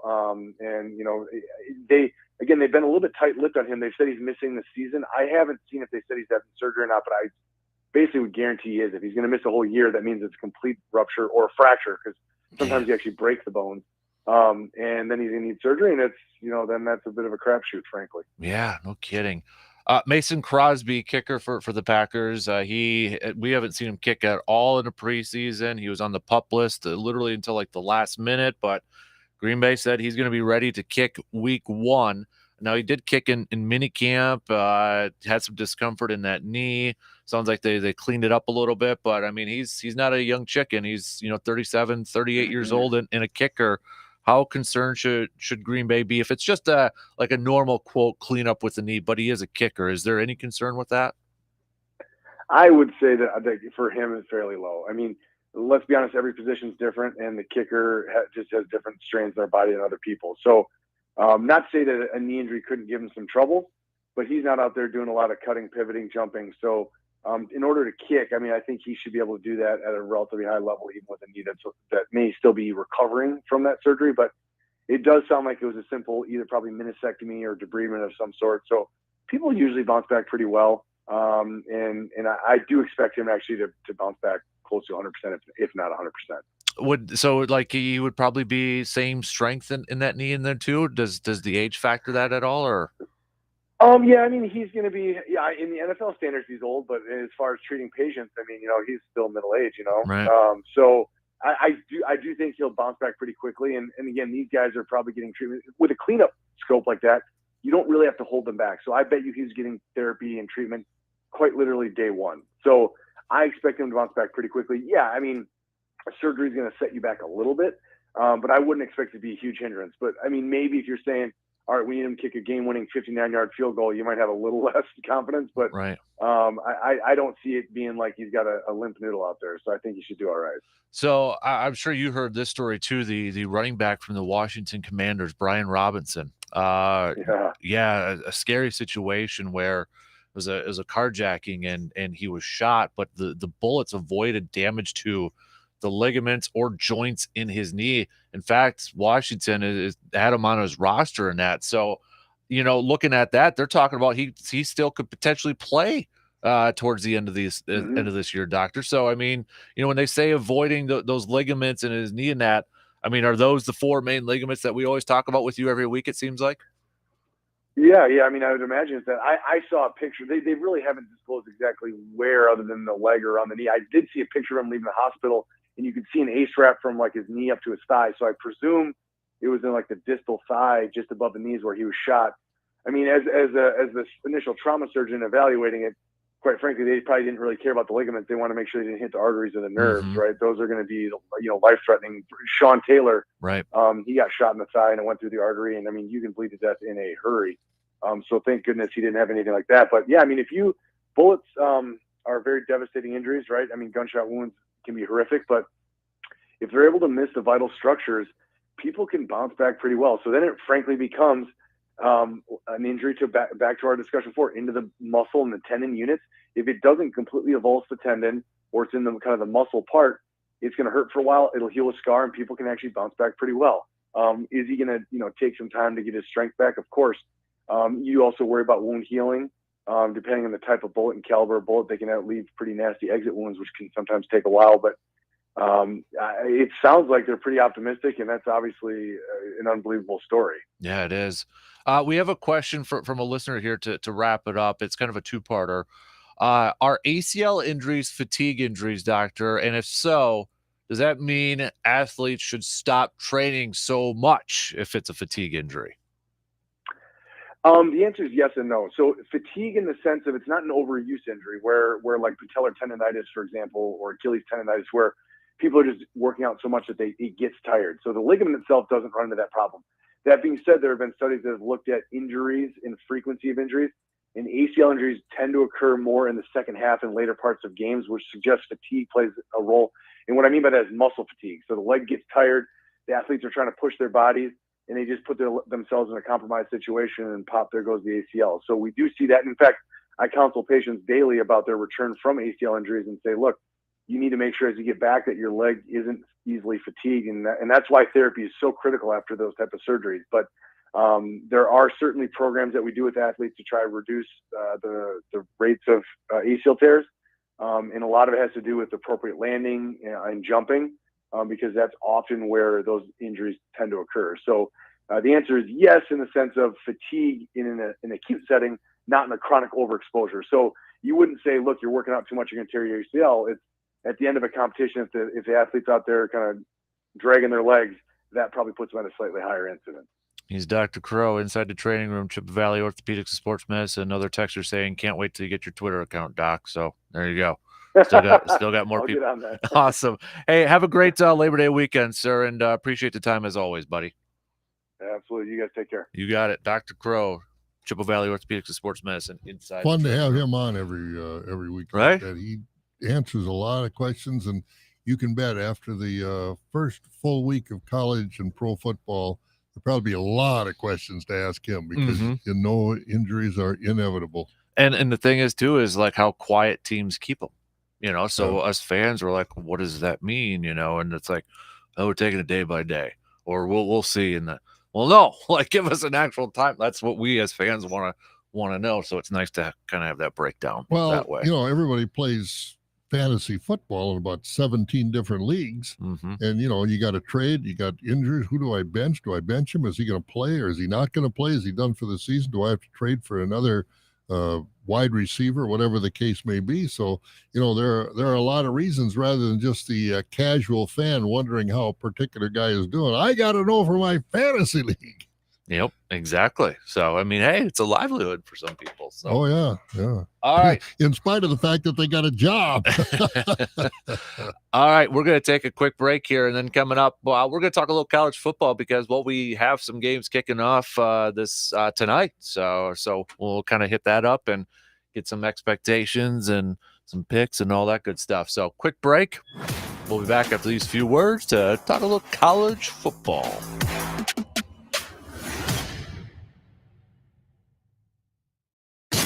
You're listening to the Dan Kasper Show.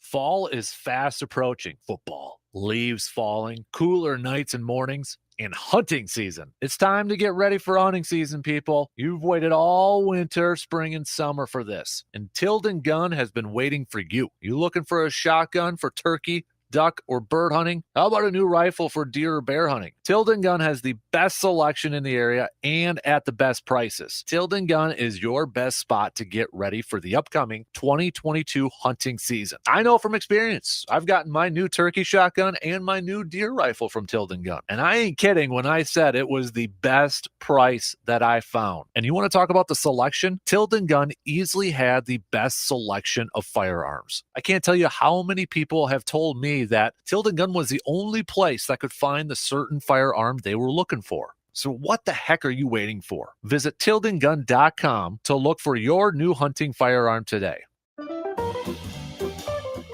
Get ready to save with half-off deals, a great way for you to get goods and services that you will love and you don't have to pay full price. Be sure to check out all the great savings that half-off deals have to offer. There's something for everyone, so be sure to see for yourself. Be ready with your credit or debit card and get ready to save. For more details and to find out about all the savings, just go to aroundthe715.com.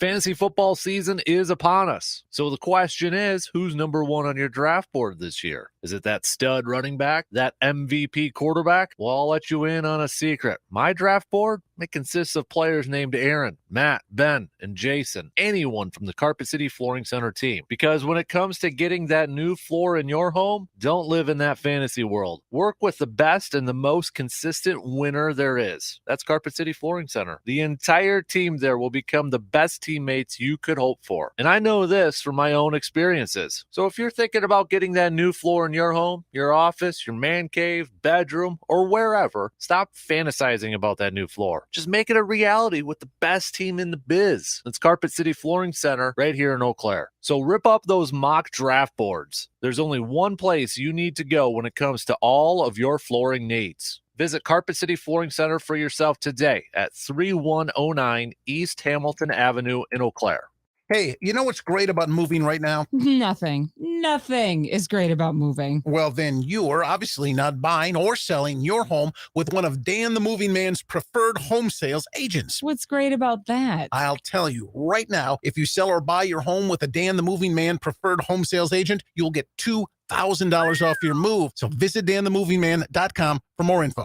$2,000. I just got really excited about moving. I'm going to go to danthemovingman.com right now. Get some more info. If you were to listen to Dan Kasper nonstop around the clock for a solid month, you'd become the king of all sports fans, desired by beautiful women, and rich beyond your dreams. I think.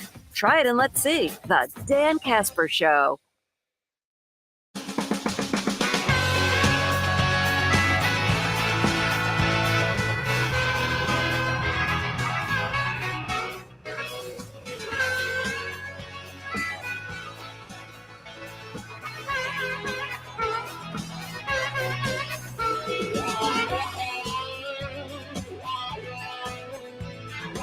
That picture of a young intern is up on socials. If anybody wants to take a look and answer the question, how many games is it going to take to cover that monstrosity up?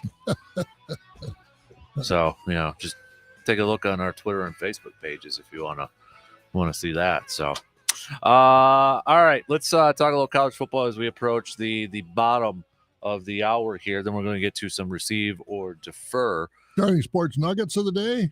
Oh yeah, see the whole doing Doc, the inside the yeah. training room. Yeah, Forgot Dr. about Crow that. comes on, but the Nuggets of the day. Let me do that right now. Let's bring that up.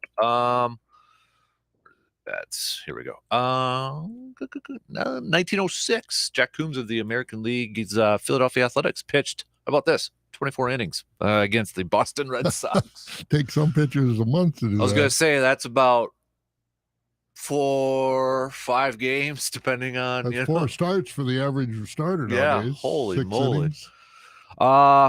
This was 1971. Do you remember this?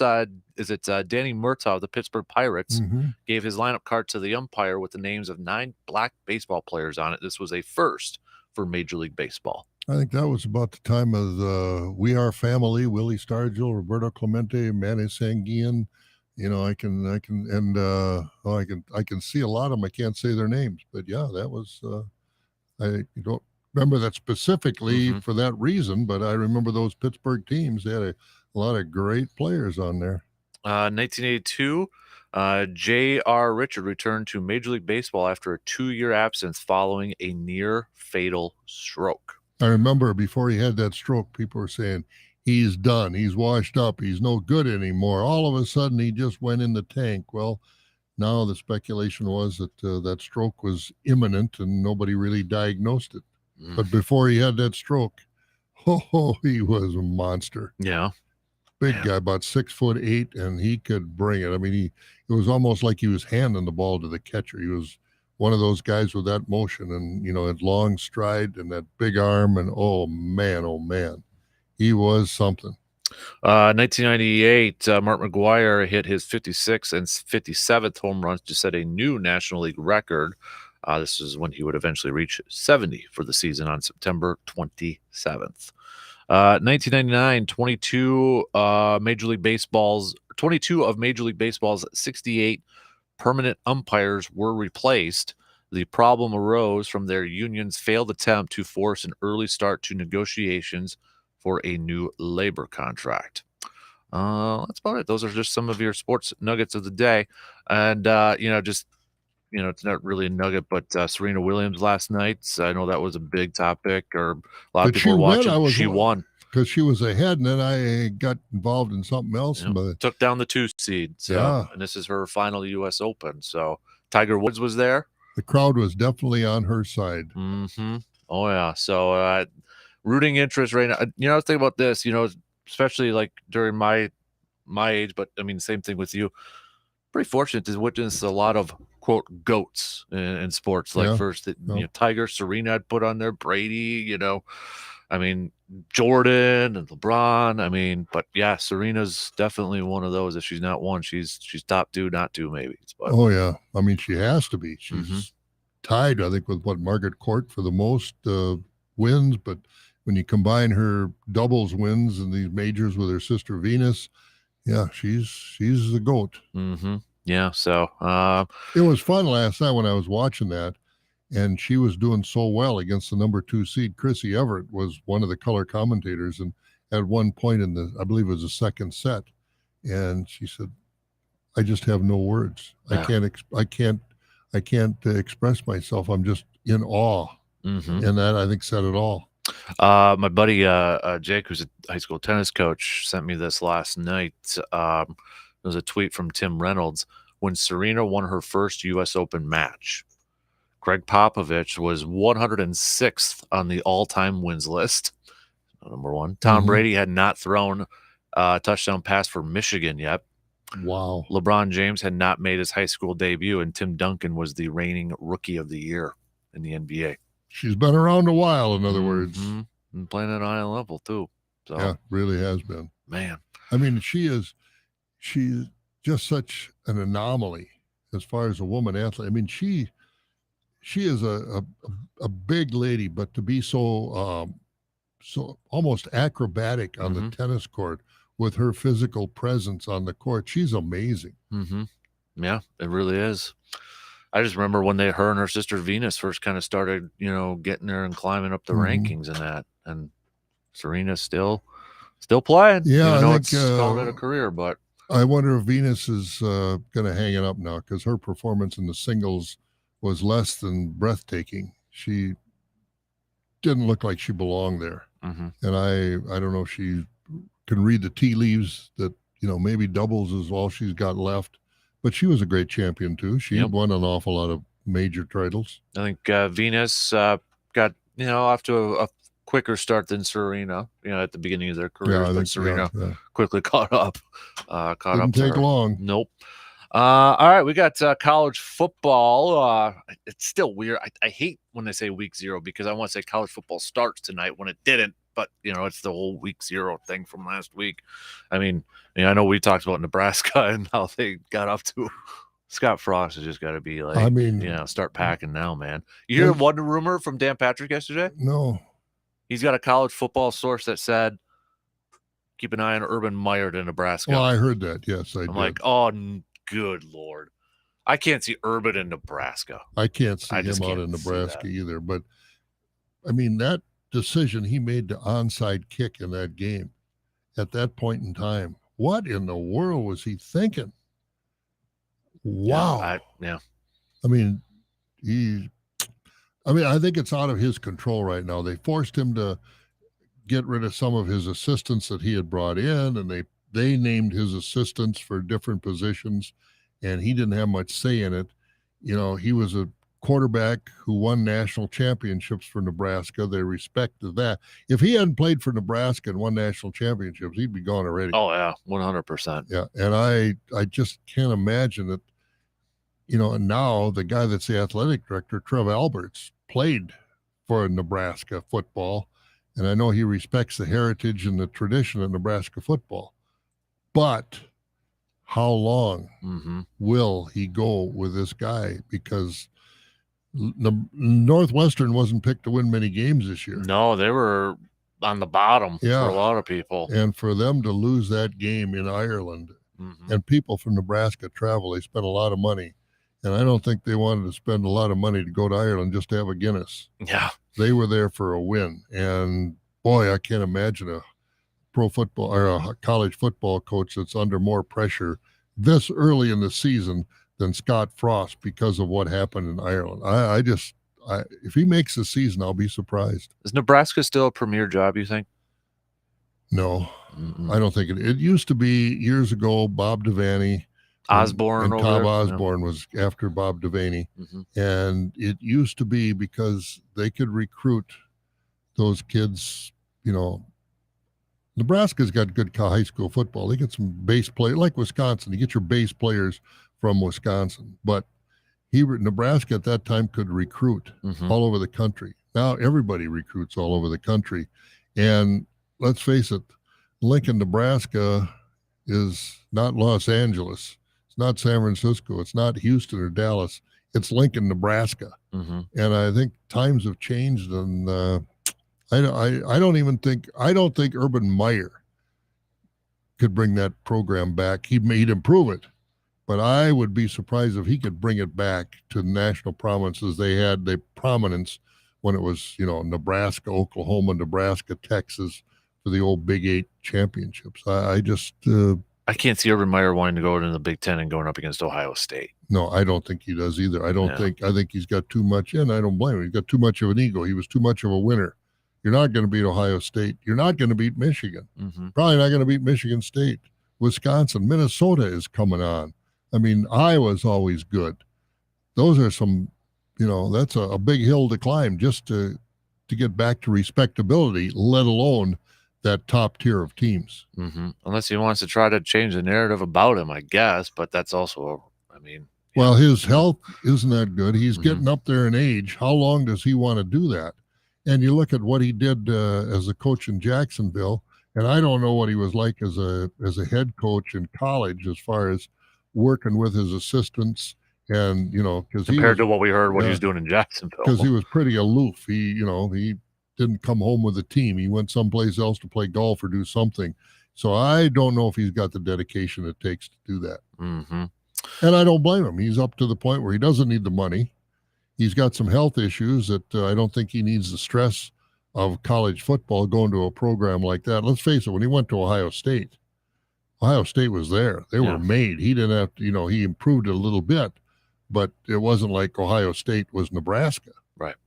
Yeah. Arizona State was also mentioned as part of maybe for Urban Meyer. I'd say go to Arizona State for Nebraska. First of all, why do you want to fight the Nebraska winners? Why not go to Arizona State where you got the climate? I mean, you're going to retire someplace anyway. Why not go to Arizona and retire and make X million dollars a year? I don't know, but I'd be shocked. I really would be surprised if he would go to Nebraska. Yeah, and I mean, when he first left, didn't they always say, well, the next one that he'd ever come back for probably like Notre Dame? I think that was like on his it would be Notre Dame opening that would be next, and we'll see with their new head coach there. But I mean, that's going to be a few years. He had the opportunity. And he had the opportunity to go to Notre Dame, and he was at the time he went to Florida. He had the opportunity to go to Notre Dame and didn't take it. So I mean, it just seems like okay, Florida, all right, did that one. Ohio State, what's next? USC, they're not going to be doing anytime soon with Lincoln Riley. So what other conference is there? And he obviously, typical coach from college going into the pros, didn't realize that it's a business in the pros. You dedicate more time to that. In spite of the fact that these college coaches are always coaching, always recruiting, in the pros, you're not doing that recruiting, but it's a business and you'd better win. Yeah, it was in 2008, Urban Meyer said Notre Dame was his dream job. So, but that was a I while don't think ago. in 2020, well, they just got a new coach. So Right, yeah. this guy's going to get to 3 years or whatever, unless he's proves to be a prolific winner. I don't think Urban Meyer is at the age where he can wait that long. If he wants to coach, he's got to coach now. Mm-hmm. That might be the only reason he'd go to Nebraska, because for Scott Frost to make the season, I think would be a minor miracle. And then maybe Urban Meyer could step in right now. Mm-hmm. But I still don't know how effective he could be recruiting. I agree. All right. You want to do some receiver defer? Sure. Let's do that. So we'll take a quick break, and then coming up next, we'll close up the second hour with a little receiver defer after these quick words.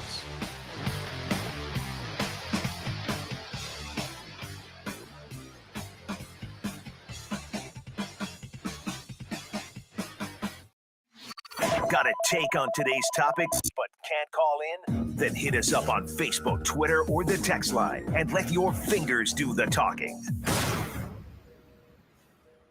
Thinking about buying or building a home this year? Hi, I'm Ben from Merchants Bank. When you work with us, you have the support of the whole Merchants team. We share your home dreams and we'll do everything we can to see you reach your goal of a new home. And that starts by making things easy, like being able to apply for your mortgage when it fits your schedule. I'm just a phone call or email away to answer your questions. Start now at merchantsbank.com and let's achieve your goals together. Equal housing lender, subject to approval. What's the special today? Well, I've got half-price geofencing with a side of SEO, double bubble on all PPC, and 50% off all OTT CTV contracts. Sound familiar when you were looking for marketing options? Are vendors selling you their tactics rather than your solutions? Then let the marketing mixologists at Midwest Family Eau Claire come to the rescue. Midwest Family Eau Claire isn't about hitting their sales quotas. They're about helping you hit yours. Go to MidwestFamilyEauClaire.com today and find out how their integrated marketing solutions make just the right marketing cocktail for you. MidwestFamilyEauClaire.com. Football season is here, and if you're like me, it's got me thinking about the good old days. Friday night lights, touchdowns, cool fall weather, and those old sports injuries. Let me ask you a quick question. Are you still dealing with some pain from those old sports injuries? Is that pain still bothering you today? Let's change that. Start living that pain-free life. And you can accomplish that with the help from Chippewa Valley Orthopedics and Sports Medicine. To start living that pain-free life today, visit cvosm.com to get started.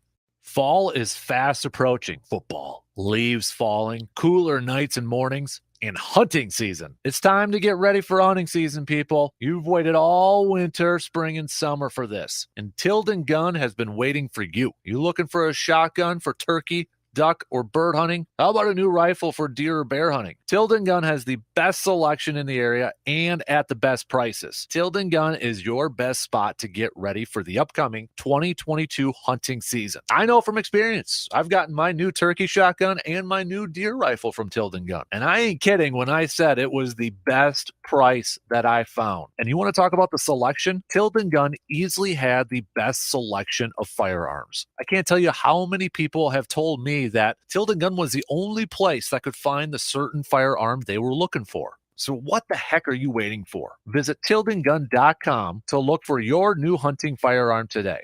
Are you tired of driving a beater? Come down to Auto King for something neater. We'll find you the car that you're looking for. At Auto King we offer more. Rain or shine, come on down, and you'll be on your way driving around. Stop by Birch Street in Eau Claire for the best deals anywhere. Staples has everything for school at great prices. So this year you won't go back to school. You'll be ready to move forward and master 5th grade math. I can't do this. It's impossible. Not you, Dad, your daughter. Staples will help her move forward.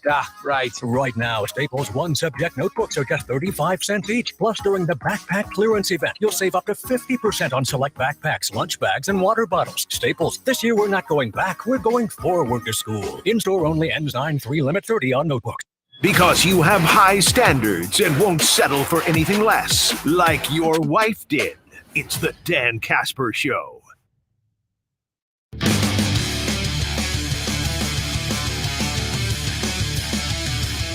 All right, just coming up past 8 o'clock, around 8 o'clock, we should be hearing from Badger men's basketball coach Greg Gard. I'll be joining us, giving us a quick phone call. Got the Guarding Against Cancer events coming up on September 12th. The Pablo Center Pablo Center here in Eau Claire. So we'll talk to Coach about that. And well, I know they were over in France playing some hoops too. So we'll ask him about that and about the team and how they're going to replace Johnny Davis and such. Yeah, So, that'll be good. We'll have to get an update from him on Johnny Davis. Haven't heard much about how he's faring so far, but it'll be good to talk to the coach. yep, exactly. So before that, though, we get receive or defer. Are we going to have to change the name if Green Bay does what you want to do with it? That's Oh, my first boy. receive or defer. Look at Receive that. or defer. I will agree with the deferred decision by the middle of the season. Ooh. Let's I'll receive that. I'm going to be I'm optimistic. hoping I receive that. That'll mean our defense is pretty good. I'm going to be optimistic on that. there. So am I. So am I. All right. like that. Receive or defer. Aaron Judge is more likely to get 60-plus home runs than Albert Pujols is to get 700 by the end of the year. You're going to go with that one. Okay, so Aaron Judge is at what right now? I think he's at 51, isn't he? Let me bring it up here. So, I think they're 51 and 694. yeah, he's got 51. Aaron Judge does, and then Albert Pujols has 694. So 9 or 6.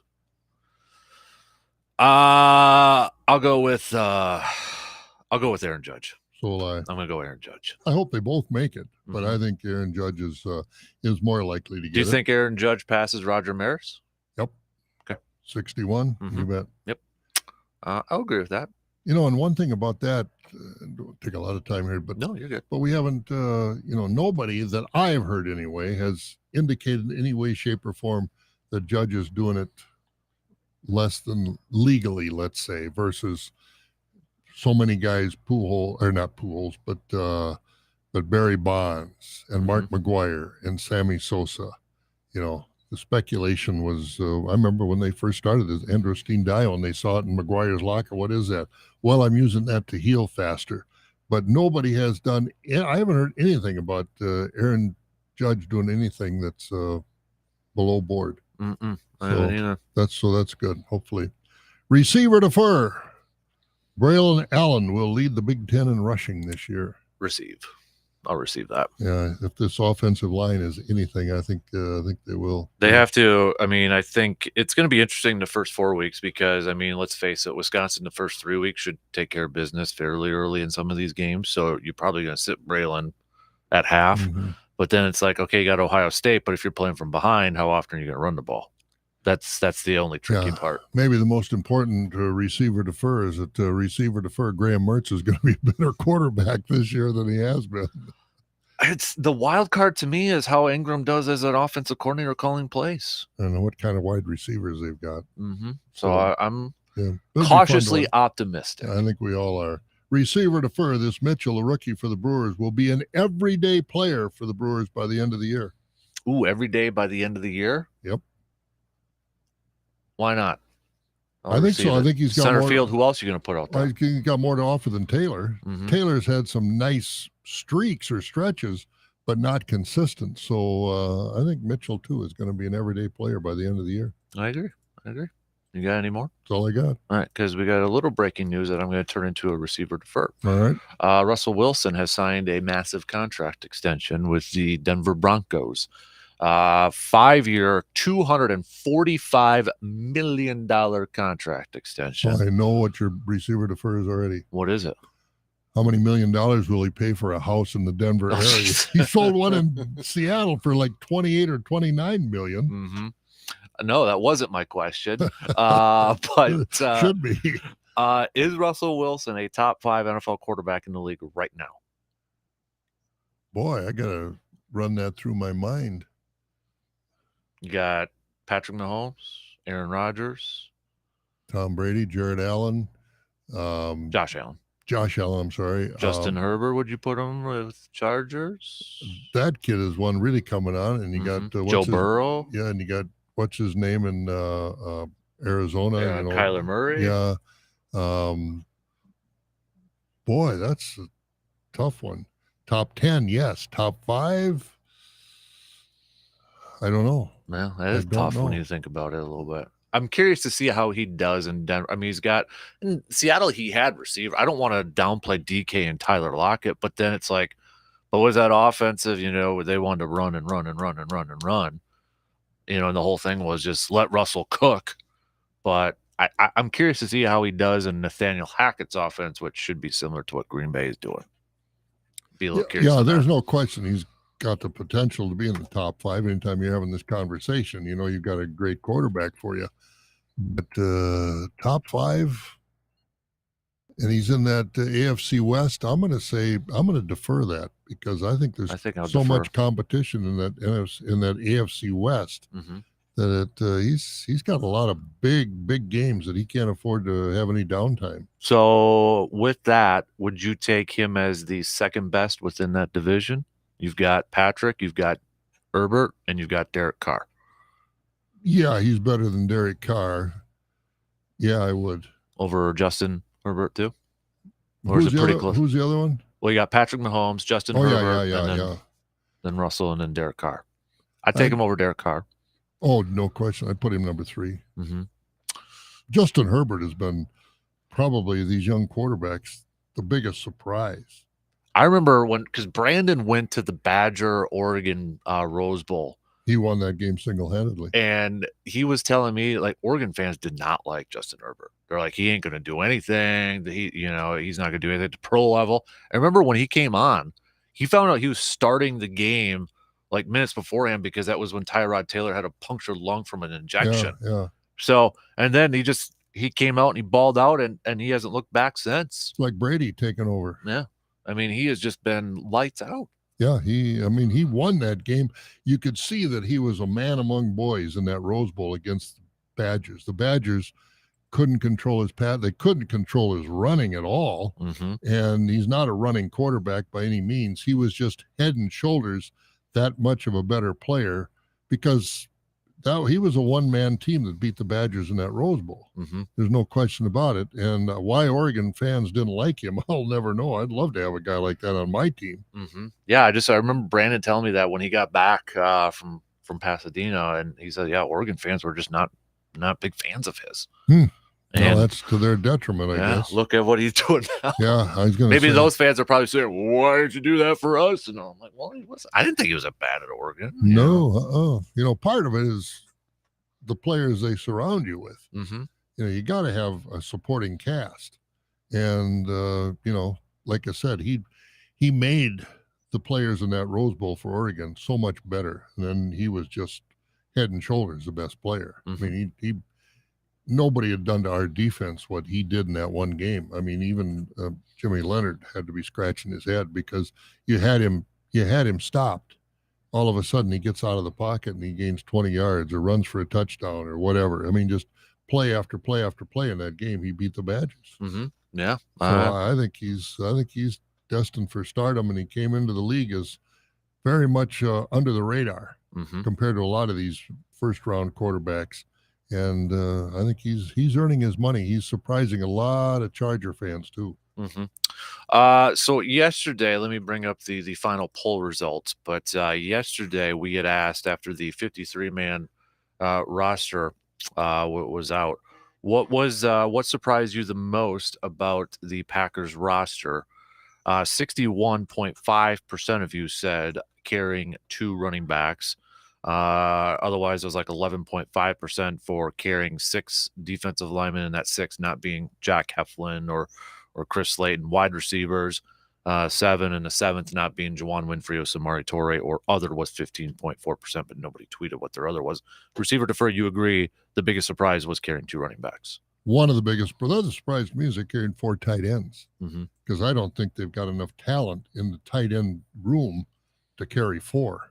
Versus Goodson as a running back, I think would have given him more value on that roster. So letting him go and hopefully on the practice squad and keeping 4 tight ends, those were the surprises to me. I think, I had Goodson making the roster. I would have liked to. He's on the practice squad.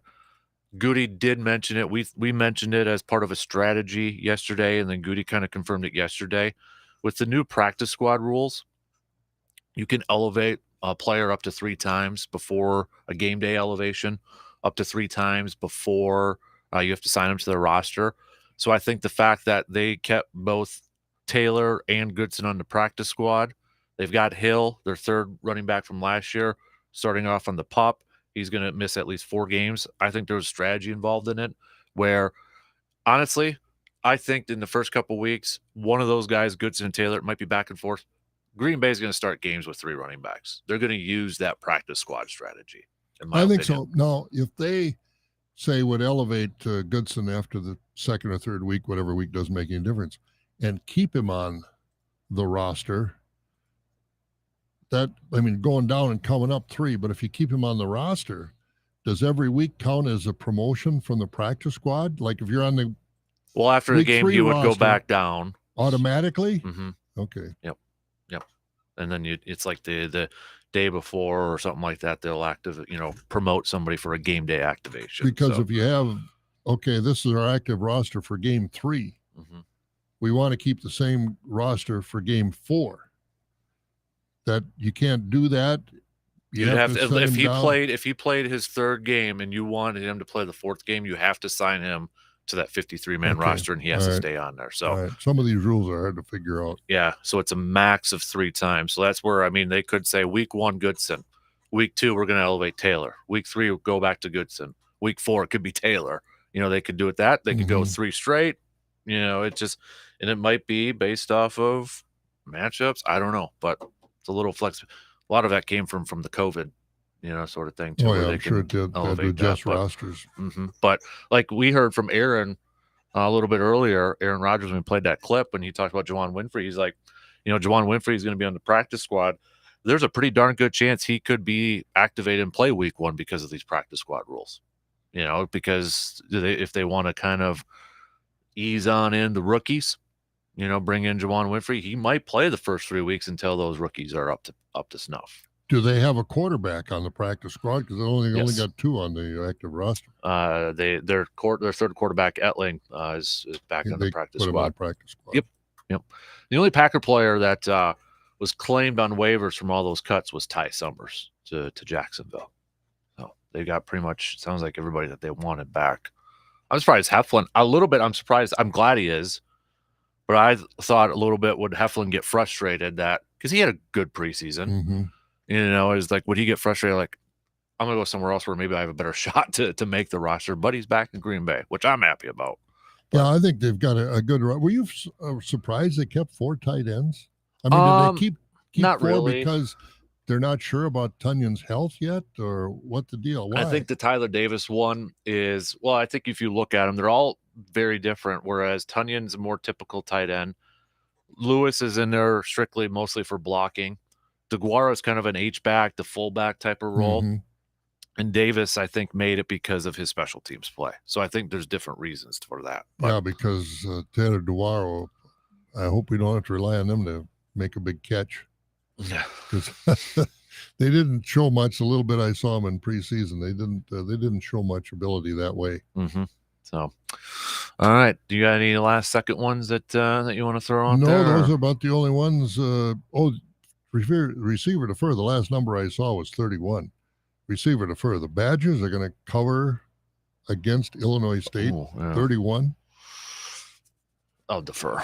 So will I, because I think they're going to run the ball a lot, and that's going to eat up the clock. And if Illinois State can score a touchdown or 2, 31 is a big number to cover. That's the last number I saw. I don't know if it's come down or not since then. All right, we got 2 in. We got 1 more to go. Reminder, it's going to be a busy 8 o'clock hour. Hopefully we'll hear from Coach Gard here in just a couple minutes. Then 8:30, Jake Bolks, he'll be joining us as well to answer a couple questions for our outdoors tidbit section. All right, we'll be back in just a few minutes. WAYY Eau Claire, W286CK Eau Claire, Sports Talk 105.1 and 790 AM. Sports Talk 105.1 with the very latest local news.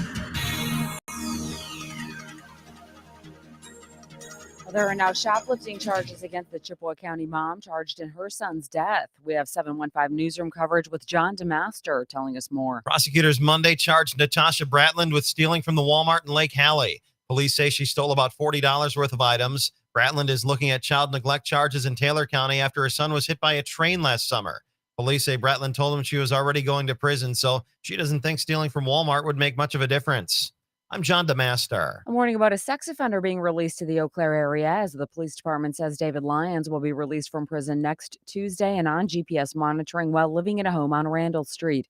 Lyons was convicted of first-degree sexual assault of a child in Manitowoc County in 1996. He had previous sexual assault convictions in 1992 as well. In other headlines near us, they've cleaned up the Dollar General in Cadott enough to reopen the store as it was originally closed because of a fire hazard, but managers worked to reopen that yesterday. Police now looking into threats that the store may have received. As the election season heats up, Wisconsin voters with disabilities will be allowed to have help sending in their ballots. A federal judge ruled the Wisconsin Elections Commission must establish the Voting Rights Act, which will require the state to give help to voters with disabilities. Anyone can help a person with disabilities vote as long as they're not their employer or part of a voters union. I'll grab the toolbox. 11 school districts in Wisconsin will be getting state grants to develop skill and trade industry skills. A total of $414,000 being distributed to chosen school districts. We can always find more info online, 715newsroom.com. And ding! The captain has turned off the seatbelt sign. You can roam around the cabin, but be careful who you airdrop photos to. What kind of flight was this, Brian? A video shows the pilot threatening to return to the gate and deboard everyone and even get security involved if the pictures didn't stop being circulated.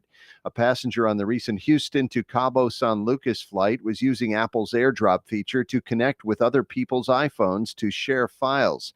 Southwest released a statement saying the safety of passengers and employees is their priority, and they've addressed the issue. I'm Brian Shook. So wheels down, but pants should stay up. Jeez. When it comes to pictures that you don't want getting out, though, there is photographic evidence that Kasper and I get along pretty well and have even had some beers together on occasion. Said, hey, we should probably let people know this. And he said he was going to go to management if the pictures didn't stop being circulated. For Sports Talk 105.1. I'm Morgan McCarthy. Back to school is going to feel like a trip back to summer because it is going to be a hot one today. We'll have plenty of sunshine and temperatures will climb to the upper 80s. Winds will be out of the south, ushering in a little bit more heat. Later on tonight, a few clouds will try to stream in, mainly clear, upper 60s for our overnight lows. This will set up another hot and humid day tomorrow with a slight chance at some showers into the latter half of the afternoon. I'm Sky 113 meteorologist Mike D'Andrea.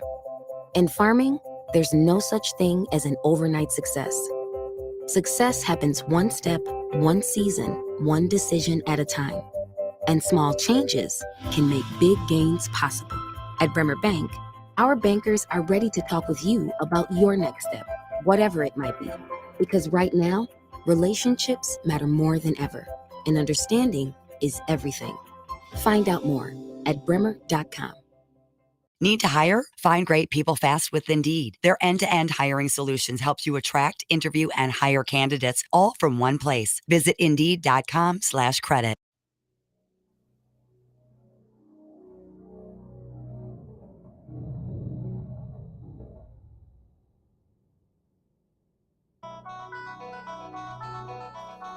Welcome to the Dan Kasper Show.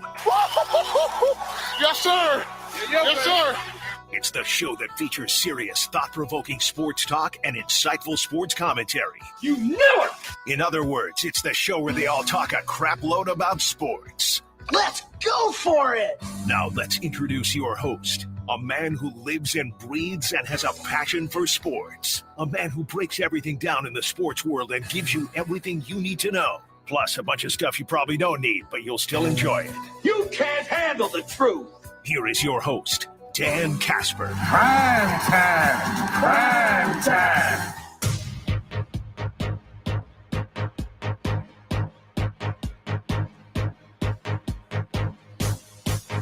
All right, final hour kicking off on this thirsty Thursday. Appreciate you tuning in, however, wherever you may be tuning in. Coach is running a little late right now, so we'll hopefully hear You got from an him eye on the soon, phone. so- If he calls, we'll get him right on. Perfect. So we'll hopefully hear from Coach Guard here fairly soon. 8:30 at the bottom of the hour. We'll catch up with a quick chat with Jake Volks, Wisconsin DNR warden, for a quick outdoor tidbit. We got no sturgeons opening up this week. The line and hook one. Hooker. Wow, good one there, Dan. We got teal and was it goose? Couldn't think of. It's like goose, mongoose, goose. Yeah, they're opening up today There too. are plenty of geese out there. Go get them.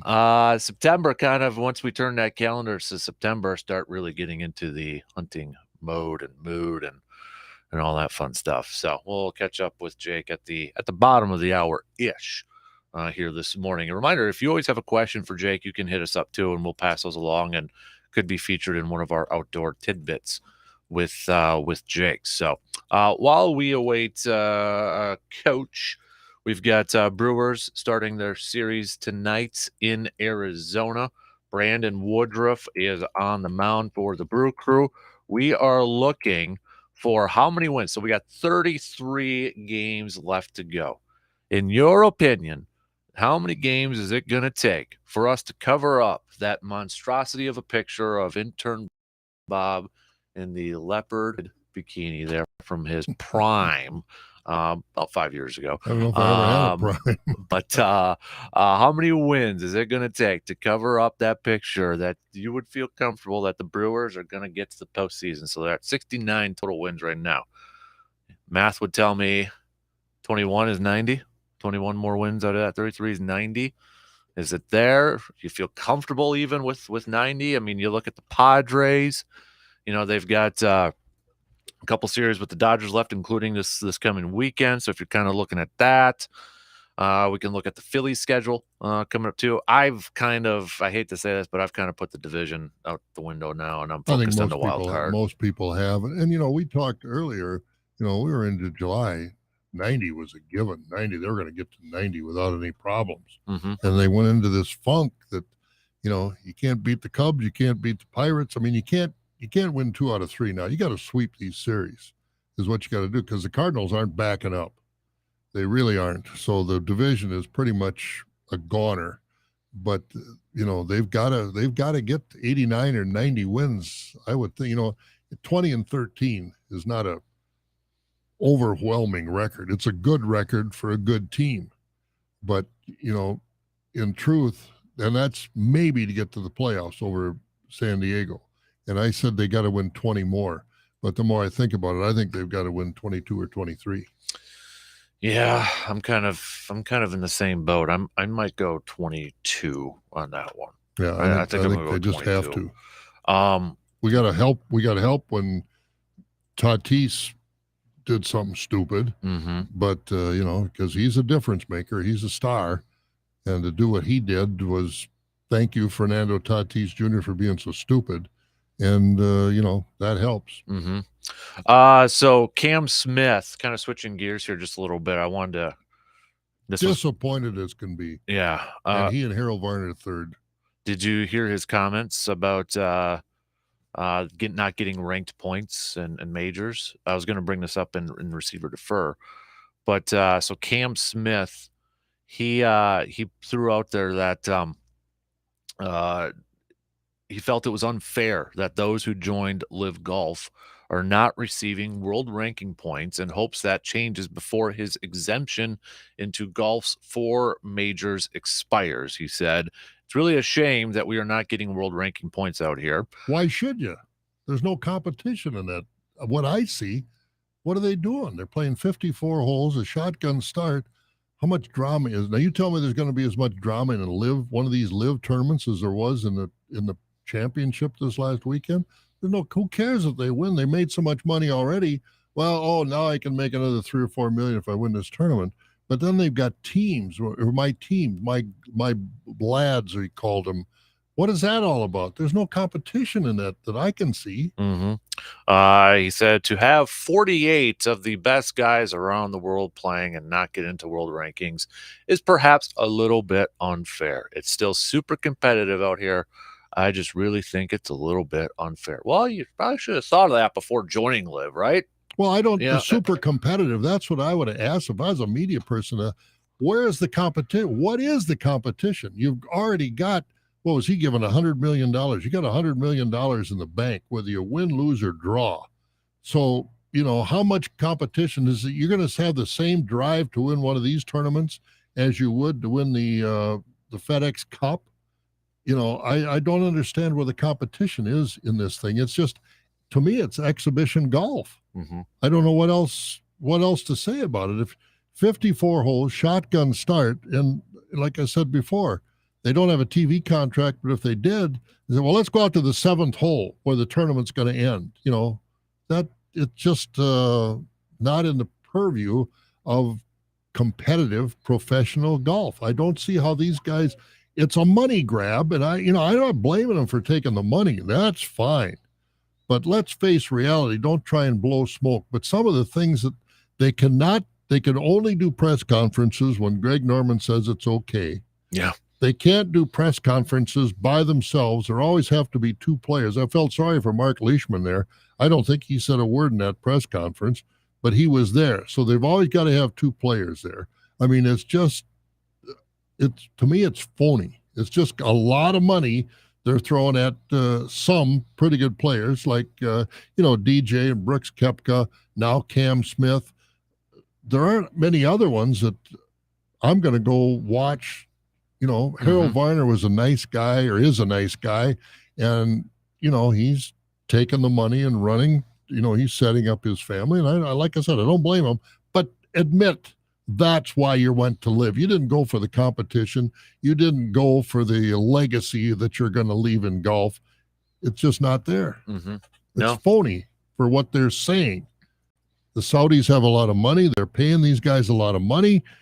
If another radio station came to me and said, hey, we'll give you X number of millions of dollars to come with us, I'd look at it. Whether I do it or not, I don't know. But I don't blame them for taking that money. That's big money. That's not chump change.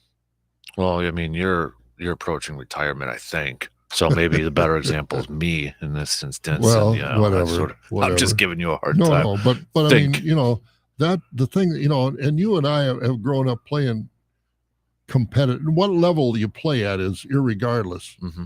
You play to your ability, and you play competitively. I played golf for the first time this year with my son last Saturday. We just out having a good time. And that's what I think this live golf is. I don't see where there's competition here. They've got the pride of being, great players. But what's it going to get them? I mean, you're going to win a tournament this week in Boston, Massachusetts.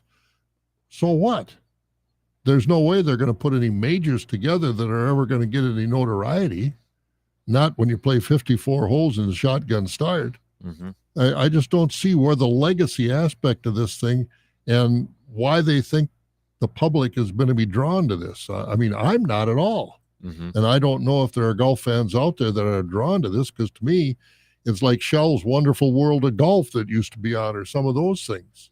You're not going to grind as much at tournaments like that as you would for the Masters, the Open, the U.S. Open, PGA, even the Players, some of those things. It's just not going to happen. Mm-hmm. And, you don't play as much, but do you practice? You might play every day, but you practice as hard for the Live Tour as you would if you're preparing for a major championship. I just don't see where it's anything but a money grab. Mm-hmm. Kind of just, going around here, a couple things that we missed, but college football playoff expansion talks reignite. They're going to meet tomorrow. A Friday meeting could create a larger field as soon as 2024. So with FBS commissioners, they might be meeting in maybe 2024. We could potentially see an expanded playoff bracket as soon as the 2024 season. So we'll get to that. So, but we're going to talk to Coach Greg Gard, Wisconsin Badger men's basketball coach, getting ready for the Guarding Against Cancer events coming up on September 12th here in Eau Claire. Coach, appreciate you taking some time this morning and catching up with us here in the Chippewa Valley. Yeah, thanks for having me on. So looking at what's Guarding Against Cancer, we know that your history has, or your family history, you've kind of battled against this awful disease. But for anybody who doesn't know, maybe a little bit about the Guarding Against Cancer event, can you give us a little background on why you started it, when it started, and where it's at now after these last few years? Yeah, I mean, it started really in December of 2016, about a year after I was named the head coach here. The 15-16 season I was interim, and then it became permanently full time. And right before that, about a month before that all took place in December of 15, I had lost my dad to brain cancer after a 6-month battle. So we get to the end, fast forward to the end of the 2016 season, and my wife Michelle and I, who's a UW Eau Claire alum, actually we're just talking about how we're going to use our platform, our voice, to knowing we're going to have that position going forward. How can we help, and where do we need to direct our ability to help people? And really, it all centered around cancer. It went to cancer research, partnered with the Carbone Center here, the Alumni Association, UW Health, the Alumni Foundation, or the UW Foundation. And what we wanted to do was help across the state. And obviously, there's a lot of research going on here in Madison. There's some in Milwaukee, but the other parts of the state are really patient care initiatives that are going on. So we developed Guarding Against Cancer, where we're able to help across the state in different communities, along with funding some research here in Madison. And we've partnered our fundraising event with our exhibition games that we play each year in the WIAC. So this year, obviously, Eau Claire will be coming here October 30th to play us. And as you mentioned, September 12th, we'll come to the Chippewa Valley to do, right to the Pablo Center in Eau Claire to do our event. And all the money that we raise stays in the state. And when we go to do these statewide events, it stays in the community that we go to. So this, I think, is the 5th statewide or state outreach event we've done over the last, GAC will be, I guess, 6 years old here in December, and we've already raised over $6.5 million. It's at work helping people in places across the state, and we're just excited to be able to come to Eau Claire and try to help people in that area. Hey, Coach, appreciate it. I lost my wife to cancer about 12 years ago, so I certainly appreciate what you're doing, and hopefully we get a lot of support for that. But one quick question. When the Blue Goals come to Madison, are you going to let your wife wear blue and gold, or does she have to wear red and white? Well, she's got a son on our team, so she's got two on her family side that are wearing red and white, myself and our son Isaac, who's a walk-on with us. And then, so I don't know, she might be a little torn. She loved her time in Eau Claire, really enjoyed it there. Both got her undergrad and her master's from UW Eau Claire, and then started her teaching career in Durant, not too far away. So she has very fond memories and still great friends and relationships from people in that area. She tell you about, did she live in the dorms, have to walk up 90 steps back and forth about 3 times a day to get to class? Yeah, we always talk about, is it North and South Campus or East and West and crossing the river? I'm not sure which side of the river she lived on, but I think you guys would like running up that hill over there, if back in the day, yes. for your basketball team. Yeah. Coach Greg Gard joining us here this morning on the Dan Kasper Show, Sports Talk 105.1, 790 AM. Guarding Against Cancer event coming up on September 12th. You can head to guardingagainstcancer.org. Ticket info and more information. When you first started this coach, like you said, back in 2016, did you imagine the impact it would have had just a few years later on how much you and all these supporters are helping in the community across the state? Did you imagine the big impact it would have right away? No, it's been overwhelming. I mean, really, Dan, it's been very humbling, and we're obviously extremely grateful for all the support and help we've gotten across the state. As I mentioned, Michelle and I started a discussion in our living room at a living room table, and quickly learned it was going to get bigger and something we couldn't handle and manage from our living room table. So hence we have a lot of people on board, both here in Madison and across the state, that have really helped in a variety of ways. But no, it's been, and I think one thing, unfortunately, cancer is something that connects everybody. My mom is just on the tail end of battling breast cancer right now. She's gone through chemo and surgery, and now in an immunotherapy infusion stage, and is doing well, and hopefully the worst is behind her. But I think as you talk to everybody, and I've met so many people that have shared their stories or shared the stories of loved ones that have battled it. Some have had positive results, some have had not so positive results, and it's just something, unfortunately, that I think it's a connector. And I know, obviously, financially, this is done extremely well. We've been able to help in a lot of places and do a lot of great things, but there's an emotional component to it as well. And I think this has been very therapeutic for a lot of people, my own family included, as we, got further from my dad's passing back in 2016, or 15. So it's been amazing to say the least, of how people have jumped on board and really wrapped their arms around this. And I think having everything stay right here in the state of Wisconsin is important to people. They can see their money at work. They know it's going to help locally, which is really my dad's philosophy, was to think globally, but help locally and help the neighbor across the street and the business down the road. And we've kind of taken that, hometown, home state approach with this as well, and make sure we focus on the people in the state, in the places of Wisconsin, because I mentioned Michelle went to Eau Claire. She taught in Fond du Lac. I've been in Platteville, Milwaukee. She taught in Milwaukee and was a principal in Milwaukee, and then here in the Madison area. So we've been to a lot of places across the state, and the people in the places have been awesome to us. And it's just our opportunity to try to help back in their fight, and trying to ultimately at some point defeat cancer and knock it out completely. We've made a lot of progression in a lot of areas, but we've got a long ways to go. But there's so many other patient care initiatives and family initiatives that I see and we see across the state that at the grassroots level, and hence, we got 4 entities picked out up there that we're going to fund. Josh Wiskamp, the Chippewa Valley Free Clinic, Marshville Clinic has a mobile mammography program that they go around and do mammograms. We're going to help fund that. And then UW Eau Claire actually has a cancer fitness recovery program. So patients that are at the tail end of their recovery and their treatment can get consultation and workouts and nutrition planning from that program that's been started at UW Eau Claire, and that students that are coming through the kinesiology program in that area help with that as well. So 4 really good entities that touch people in a lot of different ways, and we've always tried to stay in Switzerland, specifically to insurance carriers, and I don't want anything that we fund to be insurance specific, and I let everybody have access to it, which is what we've been able to find with the 4 groups that we're going to help out here this year. So a long-winded answer to your question there, Dan, but no, people have been awesome to us.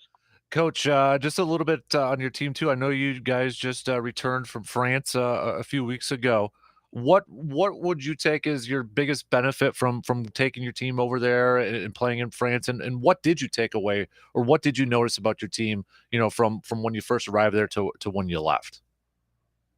Yeah, I think anytime, and the intent behind taking those trips, the basketball is important, and the 4 games we got in the extra practices are obviously vital. But I think when you look at building and developing a chemistry within your team, the time that you get to travel, and we see this whether we travel here in the States at various events, but also when you get to go internationally, that bonding time that takes place, the plane rides, the bus rides, the hotel rooms, the meals, all those things, it's more time. And specifically when you're in a foreign country and you have to depend on each other because the language that they speak is, I didn't have anybody really fluent in French. So we were all a little, we had to lean on each other and support each other. And you just watch that chemistry and that camaraderie grow.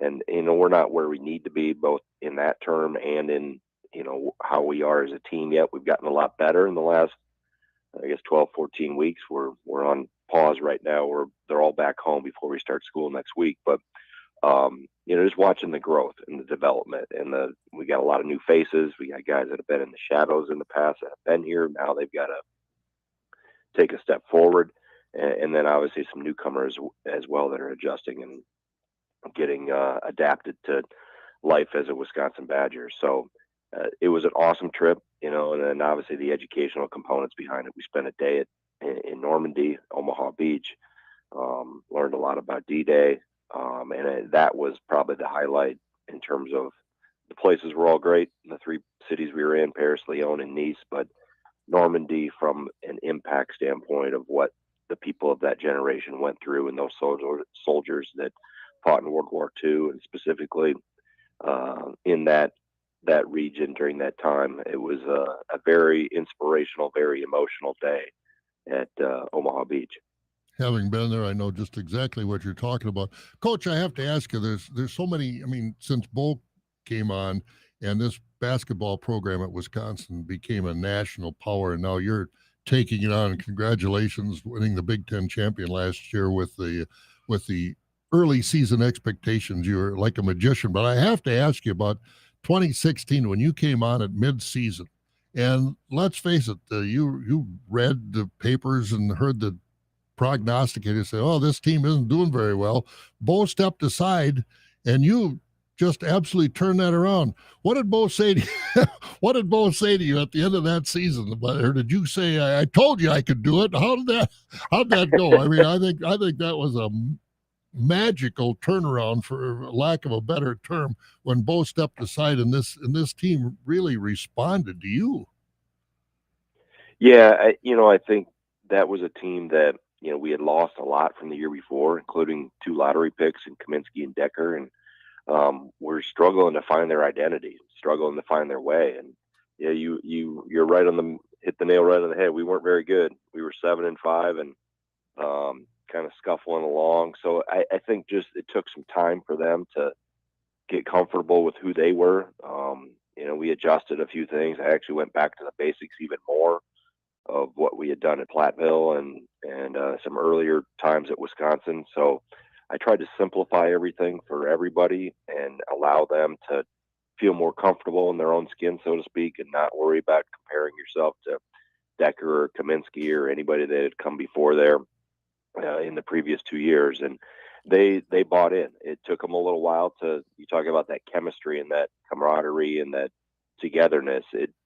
We started to play together instead of playing as individuals. So, and they got better and they got confidence in each other. And I think that was you always watch a team. A coach can only do so much, and then it's up to the team to take it and the individuals on the team to take it and grow it. And that group, once we turned, the calendar into 2016, you could just see things were starting the results maybe hadn't completely occurred yet, but there was a lot of signs that things were going in the right direction with their work ethic and their togetherness and their understanding of what they needed to do to be successful. And fortunately, they continue to grow. And you mentioned turning it around, finishing out the year really well, getting to the Sweet 16, and that was a fun. That seems like about 30 years ago, but seems like an eternity ago. It really wasn't that long ago, but that was a fun group to. Maybe not at the time. It wasn't as fun because it was pretty challenging, and you're obviously in deep water in the middle of the season trying to figure things out. But that group did a good job of turning things around. How's Johnny Davis doing? What do you hear from him? Yeah, he's getting ready to go to camp here with the Wizards. They actually are going to spend part of their preseason in Japan with Golden State, playing a couple games at the end of the month. So he's getting set here to go back to DC for training camp. And, Summer League, I think, was good for him. I think it helped him see up close what he needs to do and where he needs to improve. And I think the one thing with Johnny, just like he was a freshman, you could see the hesitancy in his eyes a little bit in the Summer League. And I think him being more aggressive and more trying to play with more of a dominating mindset is what he knows now going into fall camp he needs to play with. And that was exactly, I saw a lot of signs of him as a freshman when I was watching Summer League games this summer out in Las Vegas. So hopefully, I know him. I've always said his number one skills is competitiveness, and he'll find a way. But he's in a good situation, good organization. I think very highly of him. So he's excited to get going and start his career. Coach, last question for you, and we can wrap it up. But I wanted to ask you about Chucky Hepburn. I mean, true freshman point guard, stepping in as a starter last year. We saw some big moments from him. How excited are you to see Chucky in his sophomore year, kind of maybe being the team leader or more of a team leader this year? Yeah, he definitely. I mean, you talk about have a phenomenal freshman year, just be as rock solid as to start all 33 games.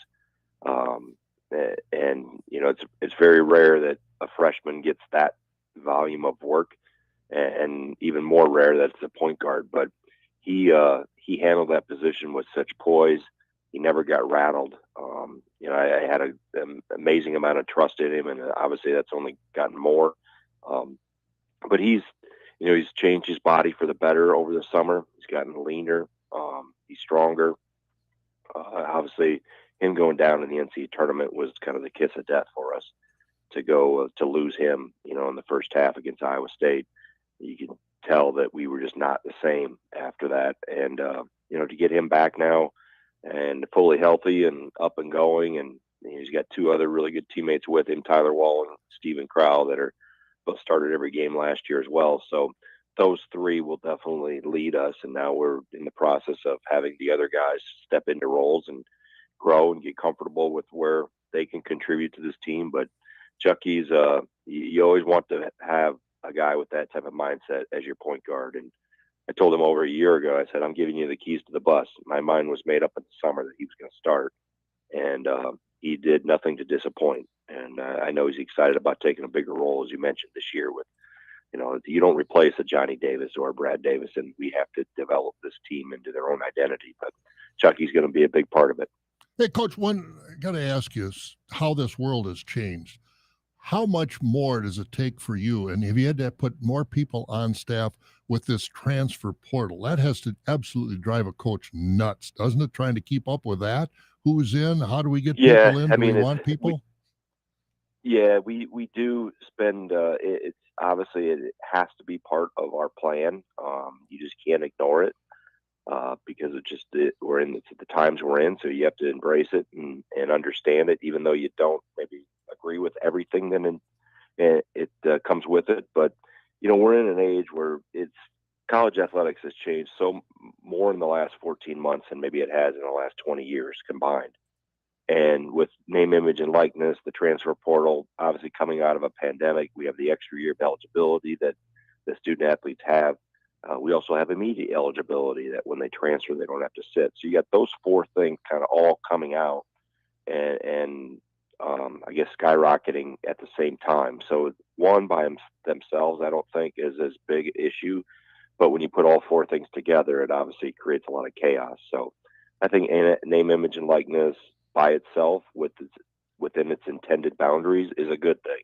I think the transfer portal within its intended boundaries is a good thing, but we've got a mix of things that are happening all at the same time that we've got to sort through, and we've got to get to a better place, specifically as college basketball. So it's is what it is.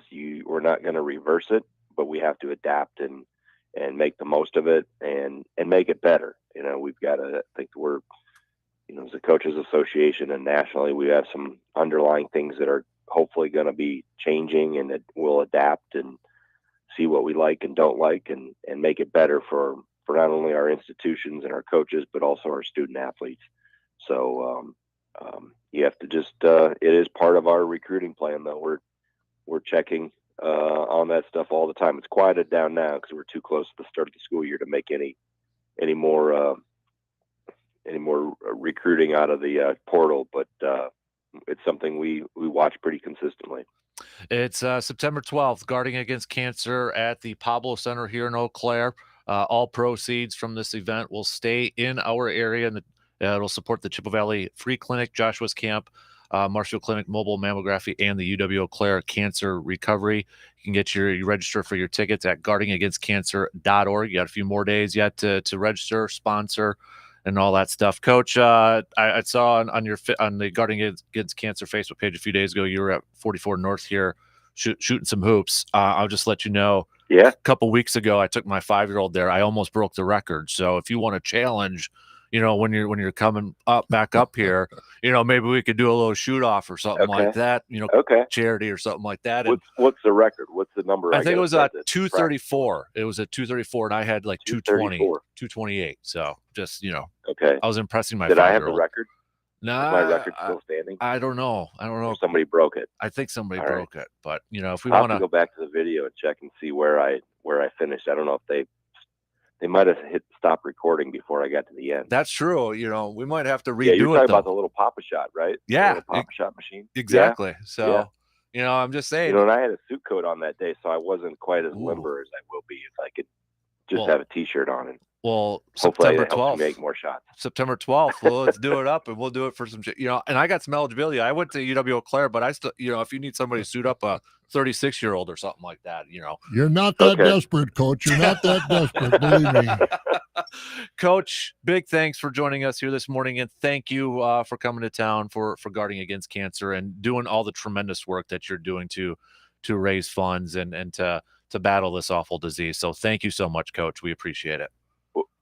Yeah, well, I thank you. I appreciate you guys having me on and publicizing this. Hopefully we get a lot of people there on the 12th, and looking forward to catching up with you guys that night as well. Awesome. Hey, is Brad Davidson still on campus, or did he leave and go on Social Security now he's been around so long? Yeah, he's in Lithuania playing professionally. Oh, good for him. So he's good been for over him. there about 2 weeks. So he got married in July, and good for him him. and his new bride are off in Lithuania, living the life as a pro basketball player. Good for him. Awesome. Coach, big thanks again, and we'll see you soon, okay? Sounds good. Thanks, guys. You got it. There you go. There's Badger men's basketball coach Greg Gard joining us here for a little bit. We got to take a quick break. We'll recap it, though, but we got to bring in Jake, too, and answer a couple questions. That's coming up in just a few minutes.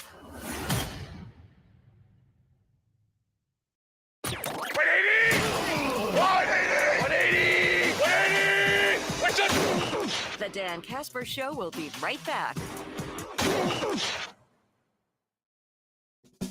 Keep your feet warm and dry this winter with the Shoe Doctor in Eau Claire. Only the Shoe Doctor has over 4,500 styles of footwear and personalized fitting for everyone in your family. It's backed by the Shoe Doctor's exclusive 30-day comfort guarantee, so you know you'll walk away happy. The selection, brands, sizes, widths, service, and prices that fit just right. Come see for yourself at the Shoe Doctor. Easy to find. 2321 Claremont near Fairfax in Eau Claire.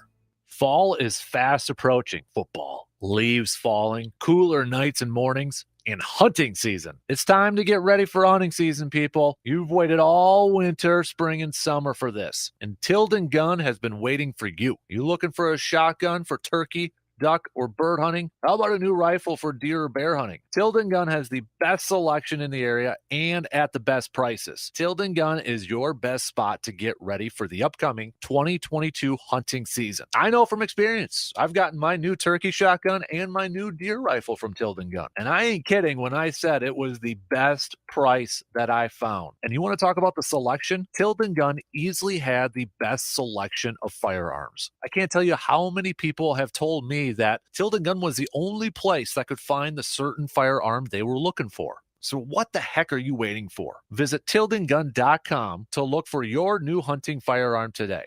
He may not be the smartest sports talk host, but darn it, he gives 110% every time. Now here's your host, Dan Kasper.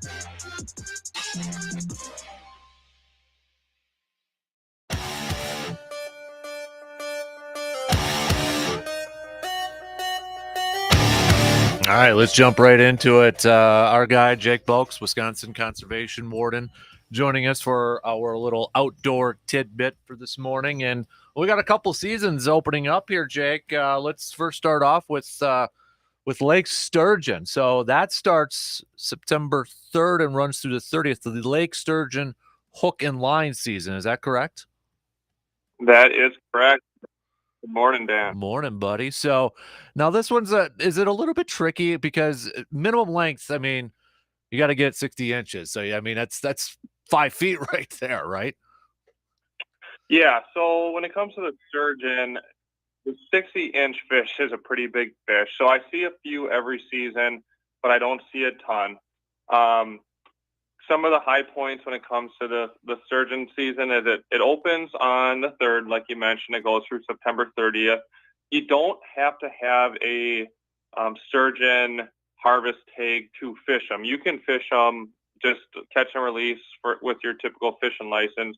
But if you do want to keep that 60-incher, you have to have the harvest tag prior to catching it.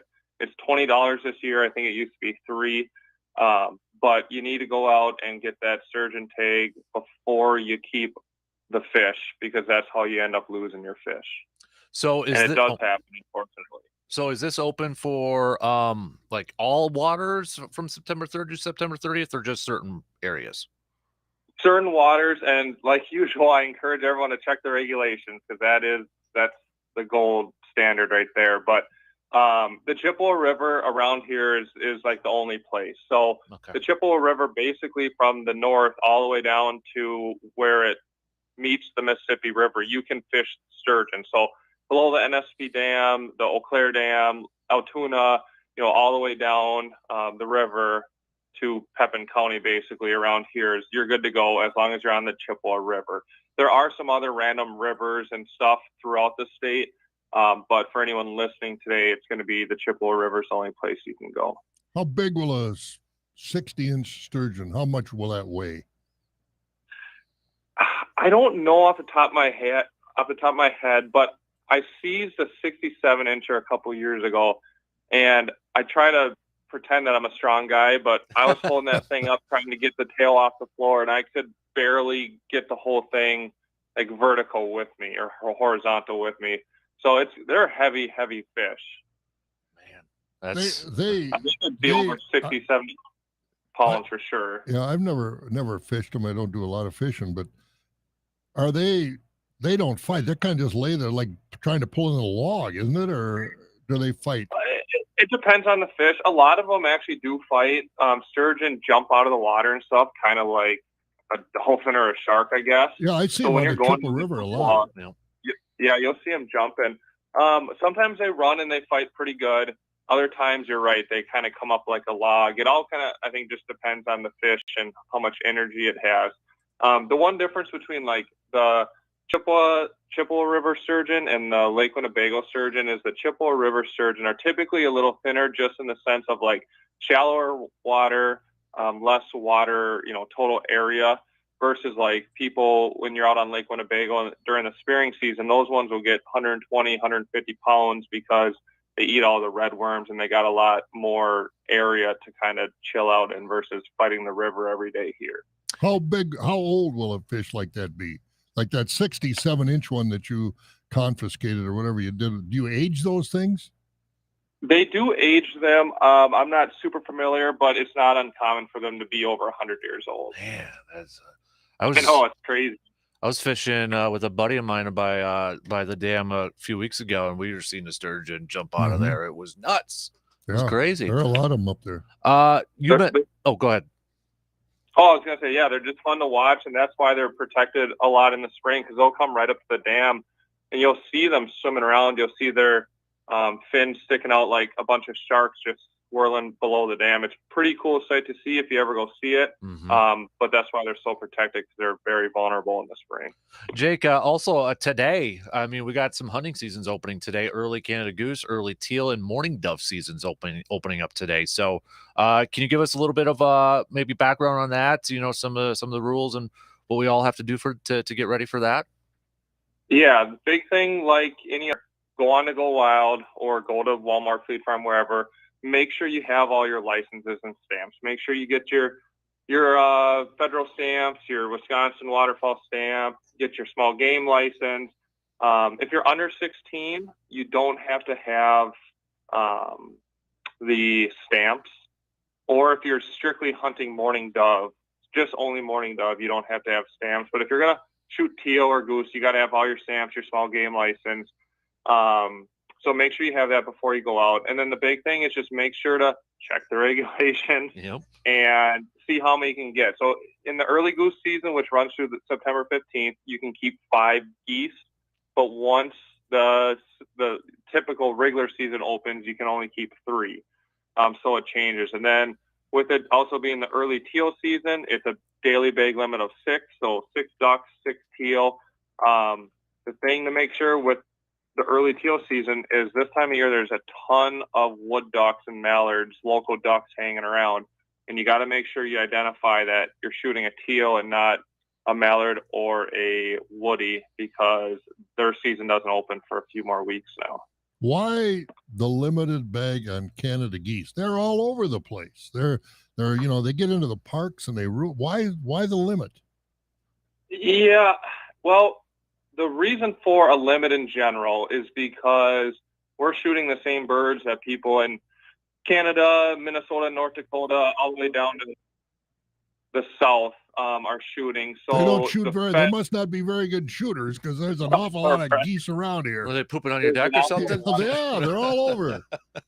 Yeah, so I just know, like, they're part of the Federal Migratory Bird Act, and the reason for that is the feds or the federal government tries to manage the population as a national or continental thing versus just like we manage deer in Wisconsin, like it's an individual state. So that's why there's the limits. But you're right. Someone asked me that question last night. I couldn't give you the reason why it's 5 now and 3 the rest of the season, or this or that exactly. I just do know geese are smart birds, which is why we've seen such an influx of them, because they're like, why go fight the predators in the woods when they can sit on a golf course and get all the food they ever want? So that's why we see so much of them now. Mm-hmm. All right. We're just learning to adapt. Yeah. Jake Boakes, conservation warden. Appreciate it as always every Thursday, dropping the knowledge. We're getting close to bow hunting season and all that too, so we'll have to catch up on that in the next couple of weeks. Okay, bud? Yeah, no, that sounds great. Hopefully I tried to follow Greg there. It's pretty hard when you got someone like that on. So you guys have a great day. Appreciate it. Appreciate it, buddy. There you go. Jake Boakes, Wisconsin DNR warden, joining us every Thursday here for our outdoor tidbits. So, you ever eat sturgeon? I've never had sturgeon. I wonder how. I have not. Isn't that caviar? Well, the eggs. Yeah. But I don't know. Maybe it tastes like chicken. Everything tastes like chicken, I guess. But I've never had sturgeon. I don't know whether it's good prime meat, or if you got to smoke it, or what you have to do with it. Don't know. Roe from wild sturgeon, the Caspian or Black Sea. Okay. Yeah. Have you had caviar? Oh, yeah. I'm sorry, Mr. Fancy guy over there. I usually have it for a little snack. Fancy pants. 2 or 3 times a week. Man, fancy crackers. You put that thing on there too. Imported French crackers. Man, look at you. Absolutely. Everybody's had caviar. I haven't. Huh? Mm-mm. Don't they have caviar in Medford? It's probably something else. It's probably the $2 version or whatever it is.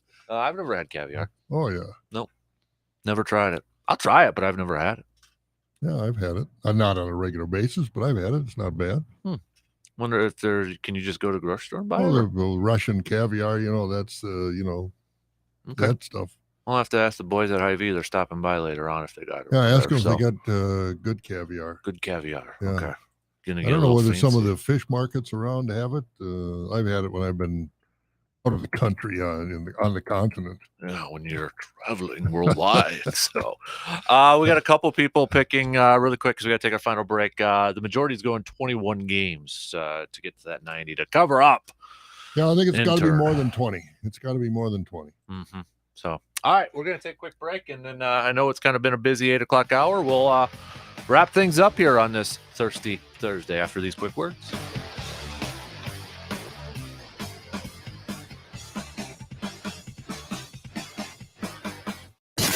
You're listening to the Dan Kasper Show.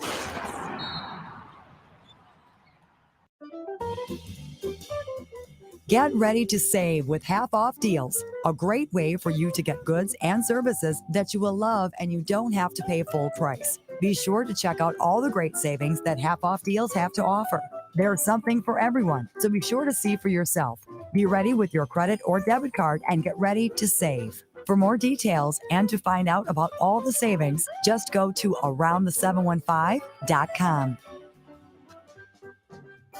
Roll out the barrel for the 19th annual Chippewa Falls Oktoberfest. Enjoy 2 days of authentic German foods, family fun activities, friendly competitions, and much more. Experience 5 stages with a variety of live entertainment from polka to rock and roll at the Northern Wisconsin State Fairgrounds September 16th and 17th.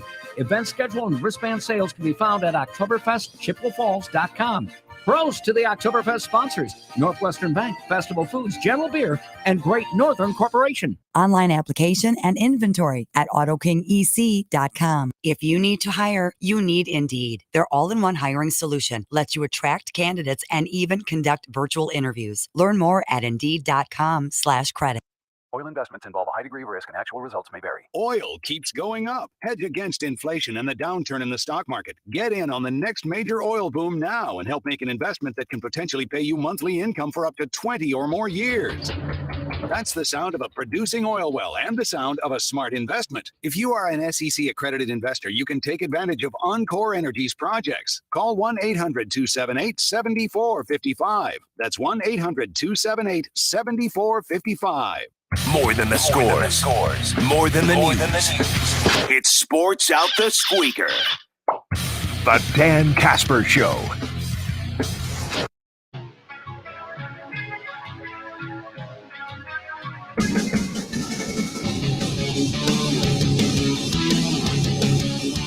Yes, intern.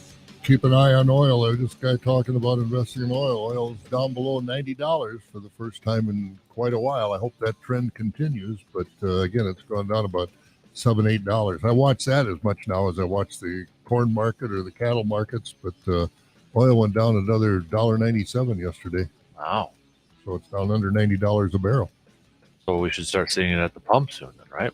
Well, I don't think we should see it going up because in the last 2 days, it's gone down about $7 a barrel. Wow. Okay. I'm all for that. There you go. So am I. Heck yeah, man. So shout out today. Shout out to Coach Gard for what he's doing with the guarding against cancer and, these keeping this Badger program at a high level competitively, but also you don't ever have any scandals. You don't have, anything that would cause a black eye on the Badger team or the Badger school or anything like that. So shout out to Coach Gard today. Yeah, big thanks for him. I know he was on a couple years ago when he was in Menominee for the same thing for UW Stout. So big thanks to Coach, and he makes the waves all across the state too. So I love the fact they incorporate the Division III basketball teams. I love that. Bo started that, and they've been bad. They go down there, and it's a great exposure for our kids to see why they're playing Division III versus Division I. Or maybe why Division III should be playing Division I for some of those players. I remember when Coach Anderson took the Blue Goals down to Iowa City. Lute Olson was down there, and this was back in the day of Coach Anderson. And I'm trying to think of the guys that played for him, but there were, I think it was Gib Hines was center, but then the kid from Lady Smith and a couple other guys were about 6'8" or 6'9", one of the really good teams. And Lute Olson said after that game, he said, that's the toughest team we'll play all year. He said, we really had to, those guys know how to play the game. They rebound the basketball. They're tough on the boards. They didn't back away at all. That game was really good for us because that team that Coach Anderson took down there, Lute Olson had some high praise, not just for one guy, but for the whole team concept, how hard they play, how schooled they were, disciplined they were. And he said, we won't play a team this year that will rebound better than that team. So, that is really high praise. Yep, it really is. So Awesome. It was a good measuring stick. Definitely. So, but yeah, September 12th. I think I saw on the website it's Monday's the deadline to get your tickets if you want to go to the event at the Pablo Center. So go check it out. Yeah, and I'm sure there'll be a question and answer period or something like you can ask your question, whatever it might be. Hey, my challenge is out there. Pop a shot. Oh yeah, I'll take him on. He had good form though. I was impressed with that video on Facebook. He had good form. He was training them, but I wonder if I can set up some kind of a bookmaking operation for that deal. Bets? Yeah. I'm quicker. I got the quick, and I got the. I think I got the wingspan, so I can reach over a little bit more. I think I my can do money's on him. I think I could take him. Come on! I have a witness that watched me drain him. Okay, it was just nonstop. Then you get a bonus time. Oh yeah, I was so mad. I was so close to the record. Probably Hudson. Well, he was one, but there was another adult there too. Oh, So, yeah. I mean, well, just the early money's on the coach. But subject to change if it would happen. I'm gonna have to get a little Rocky theme and do some training. But it will be videotaped. We will share that. It will be on YouTube and TikTok, and maybe we'll even TikTok. Yeah, look at you dropping TikTok. Maybe we'll even put it on that. What was that airplane?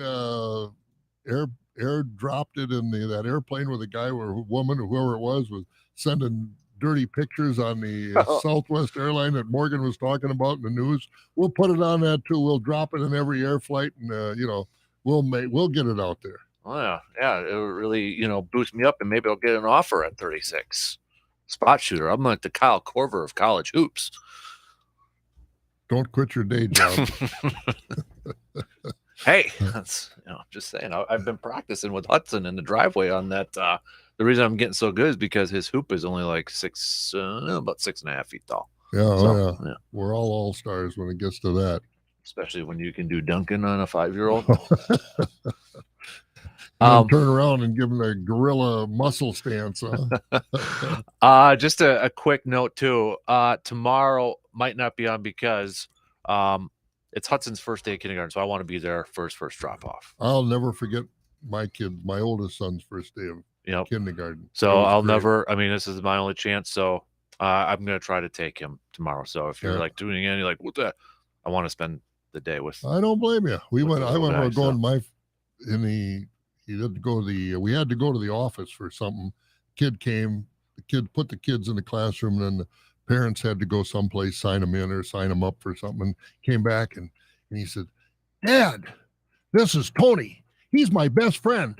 He hadn't been with him for 15 minutes, and all of a sudden he had a best friend. I mean, those days are priceless. They really are. Mm-hmm. And we were out in the country. He had to ride the school bus with a little guy that was about 2 years older. And his mom went up the driveway with him and, Mom, you don't have to stay here. I can stay with John. I'm good. You can leave. They get pretty independent in a hurry. Yeah, I'm actually kind of hoping he does because he is a little shy around people. So I'm hoping it goes good. When he gets to school and with other kids, the socialness in kids kicks in. Believe me. I hope so. Dad, leave me alone. I'm going to go play with Johnny. Well, that's what's going to bug me too, because that's my little buddy. So yeah, well, your buddy, you're going to have to learn to share your little buddy. Have another one, so you got more little buddies. I'm good with this guy. Oh no, he's got to have playmates at home. Oh, he's got a dog. He's got me. No. We're playing hoops. We're collecting cards. You know what he's into now? What? He likes playing chess. Does he really? He knows how to set up the board. Good for him. My third grade teacher, actually, Mr. Waller, shout out. He's the one who taught me how to play chess because he had a school-wide chess tournament when we were in elementary school. Mm-hmm. And he saw I posted on Facebook. So he actually made a video for Hudson, and he's making videos for him and doing different strategy moves and all that sort of stuff. Oh, so good for him. But nothing wrong with that. Every day we're playing a game or two of chess. Yeah. And before I forget it, you mentioned your teacher in school. Shout out to all the teachers, all the administrators, all the kids. Hopefully everybody, I know some schools have already started. More will start today, and the university will start next week after Labor Day. But shout out to all our educators. Let them educate. You send your kids to school, let the teachers educate them. I mean, it's a great dynamic that's worked for so long. And let's hopefully give our teachers the support they need and deserve, because it's not an easy profession. Right. Try it sometime. You won't do it long. Nope. It takes special people to be teachers. Especially that's where I'm thinking like the kindergartners who are like, that's their first time stepping in, it might just kind of, got a lot of young kids who've never gone there before, kind of corral in the first couple of days. And Did you go to Carpet City and get him a nice rug to sleep on?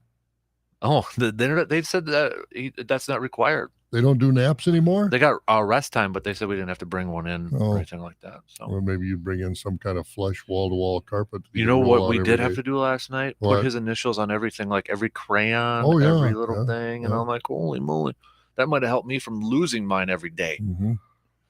Putting in pockets and losing that. So, but just giving you a heads up for tomorrow. But have a great first day of school, everybody. Exactly. Teachers and students, everybody involved. The lunch ladies, everybody. Mm-hmm.